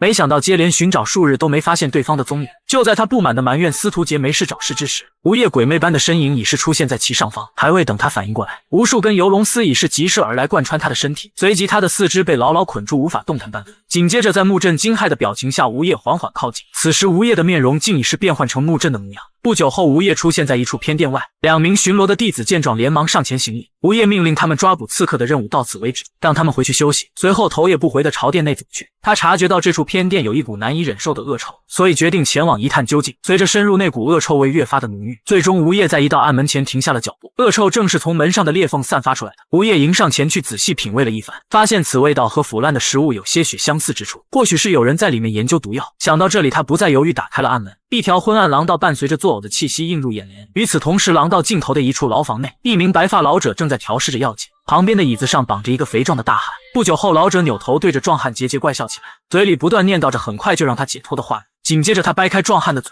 一滴深绿色的液体缓缓滴入壮汉口中。液体进口的一瞬间，壮汉瞬间开始剧烈挣扎，一声声瘆人的惨叫不断在其口中传出。数息后，他的身体便肉眼可见般迅速腐烂，最终在无法忍受的强烈痛苦中咽气。老者见状顿时疯狂大笑起来，我终于成功了，这种毒药只要一滴就能轻松毒死10个壮汉，宗主看到这个定会十分高兴。就在这时，吴业的身影缓缓走来，开口夸赞这毒药非同一般。老者见是木正到来，脸上满是得意之色，不停炫耀起这毒药的效果。吴业闻言满脸惊叹地询问此毒药的名字，老者得意地表示还未取名字，他敢保证中此毒之人7步之内必死无疑。吴业闻言陷入了沉思，7步之内吗？不如就叫7步追魂如何？老者闻言对这个名字甚是满意，拿着药瓶如看待孩子般爱不释手。可下一秒一道劲气骤然贯穿了他的头颅。吴业抬手拿过药瓶，轻声一笑：“感谢你为我送来这么好的毒药。”就在这时，廊道内传来一阵稀疏的脚步声，吴业的眼神骤然变得凌厉起来。看来狩猎时间到了。翌日清晨，小雷音寺的主殿内不停传来宗主的怒吼，宗门花费无数资源精心培养的血僧，竟在一夜之间被全部杀光了。血佛对着手下破口大骂：“你这个废物，连对方已经突破阵法进入宗门了还不知道！属下没想到那刺客竟能神不知鬼不觉突破阵法。我已经将死去弟子的尸体都确认了一遍，发现负责阵法森林的木阵不知所踪。属下认为只要找到消失的木阵，我们就能找到那名刺客。那个家伙一定隐藏在宗门的某个角落。”血佛闻言气得咬牙切齿，一拳将石椅拍碎：“这是你最后的机会了，在他再次动手之前，一定要把他找出来，我要亲自动手将他碎尸万段。”一具具尸体被弟子们抬到院中，血僧大长老看着这一幕咬牙切齿，堂堂雷宗竟被一个刺客耍得团团转，甚至连对方的容貌和姓名都不知晓。他恼怒地朝一名弟子询问司徒杰的去向，得知司徒杰一直闭门不出，他更是火冒三丈，将刺客引入宗门，他竟然还不闻不问，速去让司徒杰到大殿面见宗主。画面一转，司徒杰跪拜在大殿，头都不敢抬。血佛强压着怒火对他冷冷说道：“你说过会想办法找出那名刺客，现在你该作何解释？”司徒杰颤抖着声音表示已经想到办法，他会竭尽全力解除儿郎们的禁制。血佛闻言顿时陷入了沉思。司徒杰口中所说的儿郎，便是从村子里抓回来的那群孩子，但那群六亲不认的家伙能做什么？司徒杰兴奋地抬起头，表示他已经掌握了控制禁制的秘法，并且其中有3个儿郎获得了特殊的能力，利用他们一定能抓出那名刺客。血佛闻言厉声质问道：“刺客本就因你而起，导致宗门损失惨重，若是不能给我满意的答案，你也不必活在这个世界上。”司徒杰闻言浑身一震，再次低头恭敬道：“属下愿以性命担保，请宗主将所有人召集到大殿。”血佛见状不再犹豫，当即下令让所有门徒到大殿集结。不多时，雷宗剩余的数百名弟子聚集完毕，司徒杰朝着一旁冷声开口道：“出来吧！”只见3道少年的身影缓缓出现在众人视野。司徒杰低头朝着血佛恭敬道：“刺客定是伪装成门内弟子，趁机作乱。如今所有弟子都在大殿之中，只要将他找出来，定让他插翅难逃。”这些孩子解除了禁制后依然存活了下来，并且因此产生了特殊的能力。陈朵拥有探查气息的能力，可以凭借气息分辨出不属于宗门内的人。银耳虽然失去了视觉，但其他感官十分敏锐，可以捕捉是否有说谎的征兆。至于最后一个名为小马的能力尚不明确，只知道他的杀意被无限放大，满脑子都是屠杀的想法。血佛闻言不耐烦地摆了摆手，认为小马是个失败的作品，在雷宗效力的人就没有杀意弱的。紧接着，司徒杰命令儿郎们到场中逐一辨别，不料排查过后却依旧是一无所获。儿郎们纷纷表示刺客并不在这些弟子中。此话一出，顿时引起一阵骚乱。难道刺客已经逃走了不成？血佛则是被气得双眼通红，咬牙切齿：“司徒杰，这就是你以性命担保的结果吗？”司徒杰闻言惊出一身冷汗，连忙想要解释，不料一旁的小马却是率先开口说道：“他不就坐在那里吗？”话音刚落，一个暴掠直奔长老席而去。只见他似笑非笑地看着大长老说道：“我们要找的人就是你，对吧？”小马神色兴奋，嘴中不断发出癫狂的大笑：“太有意思了，我可以杀了你吗？”话音刚落，一阵铁器的撞击声骤然响起，数个锋利的圆环猛然出现在其身后，紧接着大手一挥，圆环如飓风般带着暗红色血影朝吴业劈去。可下一秒，小马便露出不可思议的神色，如此近的距离，对方一动不动却毫发无伤。只见吴业恢复本来面目，神情淡然地看着他。司徒杰见到吴业真容，心头不由一颤，回想起被吴业追杀的时光，现在还心有余悸。而此时小马不停发出兴奋的大叫：“真奇怪，为什么打不到你呢？”言罢，手中攻势不由加速了几分，但结果还是依旧未能伤到吴业半分。而能感受到气息的陈朵见状，脸色无比凝重，他察觉到吴业控制内力的能力恐怖至极。吴业将气编织成细线覆盖周身，精准无比地将小马的攻势尽数挡下。这时吴业手中招式骤然变换，操控细线顷刻间便将圆环尽数截停下来，接着语气冷漠地对着小马说道：“你叫小马？小明的哥哥是吗？”听闻吴业的话语，小马顿时呆愣在原地，随即神情激动地询问吴业怎么认识他弟弟。吴业见状，脸色一缓，淡淡说道：“看来你并没有失去记忆，我在你们的村子见过你弟弟和父母。”这时血佛猛然站起身形，朝弟子们大吼道：“你们还愣着干嘛？还不赶快将他拿下！”吴业闻言，眼神骤然变冷，呢喃道：“我最讨厌别人打断我说话。”言语间，一道炽热的火焰在掌中缓缓浮现，将手臂抬起的同时，对着小马提醒道：“小马，快躲开！”小马闻言，瞬间反应过来，跃至半空，一股热浪顺着胯下朝雷宗弟子们奔袭而去。轰隆一声巨响猛然炸开，大殿坚硬的墙壁瞬间被轰得四分五裂，弟子们纷纷惨叫着试图扑灭身上的火焰，但无论他们如何挣扎，都无法熄灭。看着沦为炼狱般的场景，血佛心中骇然，气得咬牙切齿。他知道这并不是普通的火焰，这家伙到底在耍什么花招？此时血佛对吴业的手段感到一丝恐惧，连对方隐藏在自己眼皮底下都未能察觉。吴业对小马表示，他的家人正在等着他回去。小马闻言，脸上露出庆幸的神色：“太好了，他们都还活着。”原来他的记忆没有被秘术磨灭，只砍断父亲的手臂是为了保护父亲的性命。看到吴业站起身形，小马询问是不是现在就要带他离开。吴业眼中浮现出如实质般的杀意，朝前走去。我不是来救你的，我是来杀人的。小马闻言满脸惊讶，这么多人全都要杀了吗？看到吴业点头，小马顿时露出兴奋的神色，这简直太酷了！紧接着疯狂的大笑起来，杀了，把他们全杀了！司徒杰见小马临阵倒戈，怒声呵斥道：“你这家伙是打算背叛我吗？”小马冷冷瞥了他一眼，背叛？我从来就没将你们当成同伙，对你们来说，我们只不过是奴隶而已。此话一出，旁边的陈朵和银儿出言附和道：“小马说的没错，虽然我们不像小马一样记得以前的记忆，但不能容忍你们对我们所做的事情。”司徒杰闻言，愤怒地抬起手臂，阴冷道：“你们这是在找死！”下一秒，数根细线如游龙般将他的手臂缠住。吴业眼中杀意凛然，冰冷说道：“你认为你有能力在我眼前伤害他们吗？”他紧咬牙关，脸上青筋暴起，思考着对策，心中更是对司徒杰怒骂了千万遍。这混蛋信誓旦旦表示有办法将刺客拿下，如今不仅令宗门陷入了危机，甚至连精心培养的儿郎队伍都接连背叛。想到这里，血佛浑身气势骤然勃发。既然你们存心找死，那本宗便成全你们。言罢，双掌裹挟狂暴的劲浪朝前方横推而去，汹涌的气劲如骇浪般传来阵阵嗡鸣之声，竟将炽热的烈火席卷在一起，形成一条火龙。此乃雷宗传承秘法天龙无相神功，恐怖的威势带着灼热的气息直奔吴业后背。吴业察觉到身后劲气袭来，毒蛇般的双眼闪过一丝金光，轰隆一声巨响猛地在场中炸开，火龙飓风般冲击而过，将整座宫殿摧毁大半。可待到滚滚的浓烟散去，吴业和3个儿郎却已是消失在原地。血佛满脸愤怒地朝弟子们怒吼道：“他们跑哪去了？”侥幸存活下来的弟子们闻言面面相觑，方才的攻势太过强大，他们根本无暇他顾。这时一名血僧战战兢兢地朝血佛说道：“会不会是宗主的神功太过强大，他们几个连尸体都化为了飞灰？”血佛闻言咬牙怒骂了一句蠢货，他十分笃定吴业他们还活着。都给我去找！今天就算把整个雷宗翻个底朝天，也要把那几个混蛋找出来给我碎尸万段。不久后，他们在殿外寻到一滩血迹，众人顺着血迹追击来到了万法殿。宗主，他们应该是被您重伤逃到了这里，属下已经派人进去搜查，应该很快就可以找到他们。而血佛已是没有耐心等待，大步朝殿内走去，我亲自去。这时，司徒杰看着万法殿牌匾，心中感到不对。万法殿地下室不是封毒师制毒的地方吗？想到这里，司徒杰心头猛然一颤，大家不要进去，这是个陷阱。但这一切都已是为时已晚，大部分弟子已是跟着血佛深入其中，在无色无味的毒气攻击下，雷宗弟子防不胜防，接连倒下，短短数息间已是死伤过半。血佛见状，怒喝一声，将毒气引入掌中，都给我屏住呼吸。他试图将所有毒气凝聚到一处炼化，以此来化解眼前的危机。就在血佛全力运转内力之际，异变陡然升起，只见一阵血光闪过，身后数十名弟子的头颅纷纷离家出走。突如其来的状况打得血佛措手不及，这是怎么回事？只见小马满脸邪笑，带着同伙缓缓走来。等很久了吧？我们马上来杀你们了。原来在血佛操控火龙的时候，吴业就已经带着他们离开了大殿，同时带着一具雷宗弟子的尸体，一路留下血迹引诱他们追踪到这里。途中嗜血的小马不停叫嚷着要杀了他们，但吴业却表示那样未免太过于无趣，他要像猫抓老鼠般戏耍对方，让他们感受一步一步走向死亡的恐惧。小马3人大笑着朝血佛缓缓走去，他们是百姓眼中杀人不眨眼的怪物，自幼被雷宗强行掳走进行残酷训练，如今他们终于找到向雷宗复仇的机会，昔日所受到的痛苦必将千倍百倍奉还。血佛眼见弟子们死伤大半，气得咬牙切齿，既然你们执意找死，那本宗便成全你们。言罢，汹涌的内力不断朝掌中凝聚而去，此乃天龙无相神功终极杀招无相火。小马3人见状，依旧速度不减，径直朝他冲去。血佛猛地仰头，发出一声疯狂的长啸，狂暴的劲气宛如海啸般迸发而出，只听轰隆一声巨响猛然在场中炸开，霎时间整座大殿被炽热的火光淹没，恐怖的气浪就连身在殿外的司徒杰众人都险些被掀飞出去。待到一切平静下来，眼前的场景却是令众人吓得目瞪口呆，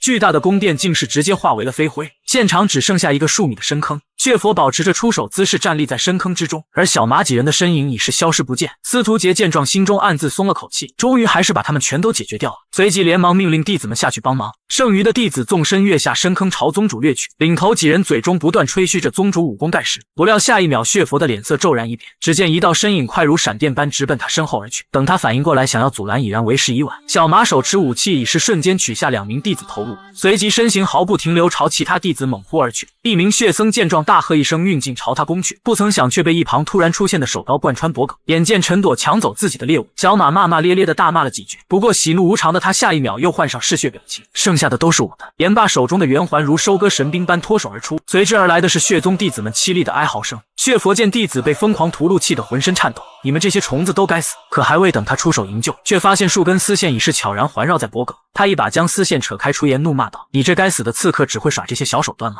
而吴业并没有回应他的话语，操控树柄蝴蝶笔朝他急射而去。血佛运气尽力，大手一挥便将其尽数弹开。一只躲在阴暗里的老鼠只会偷袭吗？言罢，身形暴掠而起，径直朝匕首射来的方向冲去。一股狂暴的劲气顷刻间在其掌中凝聚。给我去死吧！咚的一声巨响，强大的力量如骇浪般席卷而出。不料如此恐怖攻势却被吴业抬手轻松挡下。只见他神情冷漠，双眸如同毒蛇般锐利，数柄蝴蝶笔如精灵般在其周身飞舞。下一秒，匕首裹挟迅雷之势直奔血佛面门，而血佛反应速度极快，凌空一抓，竟是将匕首尽数钳在指尖。他咬着牙，手中炽热内力猛然一吐，竟是将玄铁打造的蝴蝶笔融化成残渣。这种小把戏对我没用，准备好受死吧！而吴业见状，却是不慌不忙地摸向腰间，一条如灵蛇般的长鞭赫然出现在其手中，此乃出发前唐昊送给他的秘密武器。没想到这些水火不侵之物会在这派上用场。吴业旋转，脱下来的斗篷形成一个护盾，随即身形如炮弹般暴掠而出，同时长鞭以一种诡异的速度骤然探出。下一秒，无数细小的针形暗器如天女散花般迸射而去。眼见如此诡异手段，血佛心头一颤，这是什么鬼东西？生死攸关之际，不容丝毫大意。血佛连忙拼尽全力将猛烈攻势阻挡下来。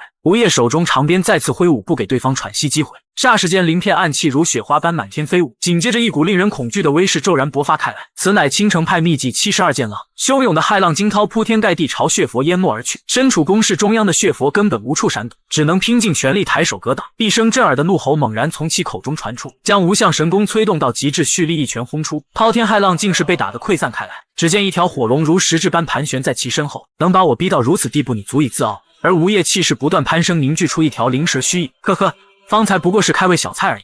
他乃令江湖人闻风丧胆的顶级杀手，孤身一人就颠覆整个四川武林的恐怖存在。可如此强大的高手，却在三尊之一的风尊手下毫无还手之力。那一战，他彻底意识到自己实力的不足。经过努力修炼，他终于想到了一种只属于刺客的暗杀技巧。如今他对上实力仅次于风尊的雷宗宗主，他将以此检验自己的修炼程度。只见吴业手握匕首，快如闪电直奔血佛咽喉，不料却被血佛单手死死抓住手腕。血佛单手回拉，利用惯性蓄力一拳猛然轰出，雄浑的内力转化为烈焰，径直击中吴业面门。但奇怪的是，吴业似乎并没有受到多大伤害，身形急剧扭转，一剑猛然朝血佛挥去。可血佛反应速度极快，瞬间低身闪躲，右拳炽热如岩浆，再次轰向吴业腹部。拳锋划过吴业，只觉腹部一阵剧痛，水火不侵的衣服竟被融化开来。但血佛不知道，这一切都在吴业的算计之中。每当血佛将要击中他身体时，吴业都会事先预测对方的攻击轨迹，随即利用游龙司神不知鬼不觉地挡住攻势。而他故意受些轻伤，实际是为了欺骗血佛，让对方以为实力不济，从而放松警惕。但吴业深知，单凭这样想瞒过一名绝顶高手还远远不够。于是在激战中，他的呼吸越来越急促，凌厉的攻势也渐渐变得缓慢起来。血佛见状，不由发出阵阵冷笑：“你就这点实力吗？”言罢，浑身内力如骇浪般疯狂涌出，到头来也不过是只会耍小手段的鼠辈罢了。本宗今日便要将你碎尸万段！紧接着，狂暴的攻势骤然勃发，无相神功火力全开，带着恐怖的气息轰出。处于攻势中心的吴业眼中闪过一丝冷峻，毒蛇般锐利的双眸凝视着拳影，寻找其弱点。只见他嘴角勾起一抹冷笑，身形奔掠而出。你可以去死了！随着而来的是噗呲一声轻响，一道血柱顷刻间喷涌而出。吴业的身影如鬼魅般出现在血佛身前，手中的蝴蝶笔已是精准刺入他的胸膛。血佛鲜血喷涌，满脸不可置信的表情。可仅凭这一击，并不已让他致命。你这个卑鄙的混蛋！但你以为这样就能杀了我吗？吴业冷笑一声，单手抬起，悄然运劲。你有真气护体，这一击确实杀不了你。下一秒，血佛只感觉胸腔内有一股力量正在不断窜动，破坏经脉。即使你用真气保护了身体，但你无法阻止身体内部被破坏。只见血佛面色痛苦地发出凄厉的惨叫。吴业注入其体内的力量在此刻轰然炸开。短短数息间，血佛的内力尽数流失殆尽，身体迅速干瘪，成为了一具干尸。吴业神色淡然地转身离去，不再看一眼血佛这位悲催的陪练。雷宗弟子们见宗主战死，满脸的愤怒，纷纷大喊着朝吴业的方向冲去：“快杀了他，别让他跑了！”就在这时，天空突然传来一道破空声，一道身影如炮弹般轰然坠落到地上。待尘烟散去，来人渐渐露出真容，竟是追寻吴业而来的金劫宇。吴业见状，满脸惊讶，询问他为何来此。金劫宇大笑着表示是来帮忙的。我一路循着你的足迹，好不容易才找到这里，可惜没能见识到你和血佛的战斗。现在只剩下这群小喽啰了。吴业摆了摆手，朝剩余的雷宗弟子走去，先把他们解决了再叙旧吧。今天雷宗的人一个都不能留。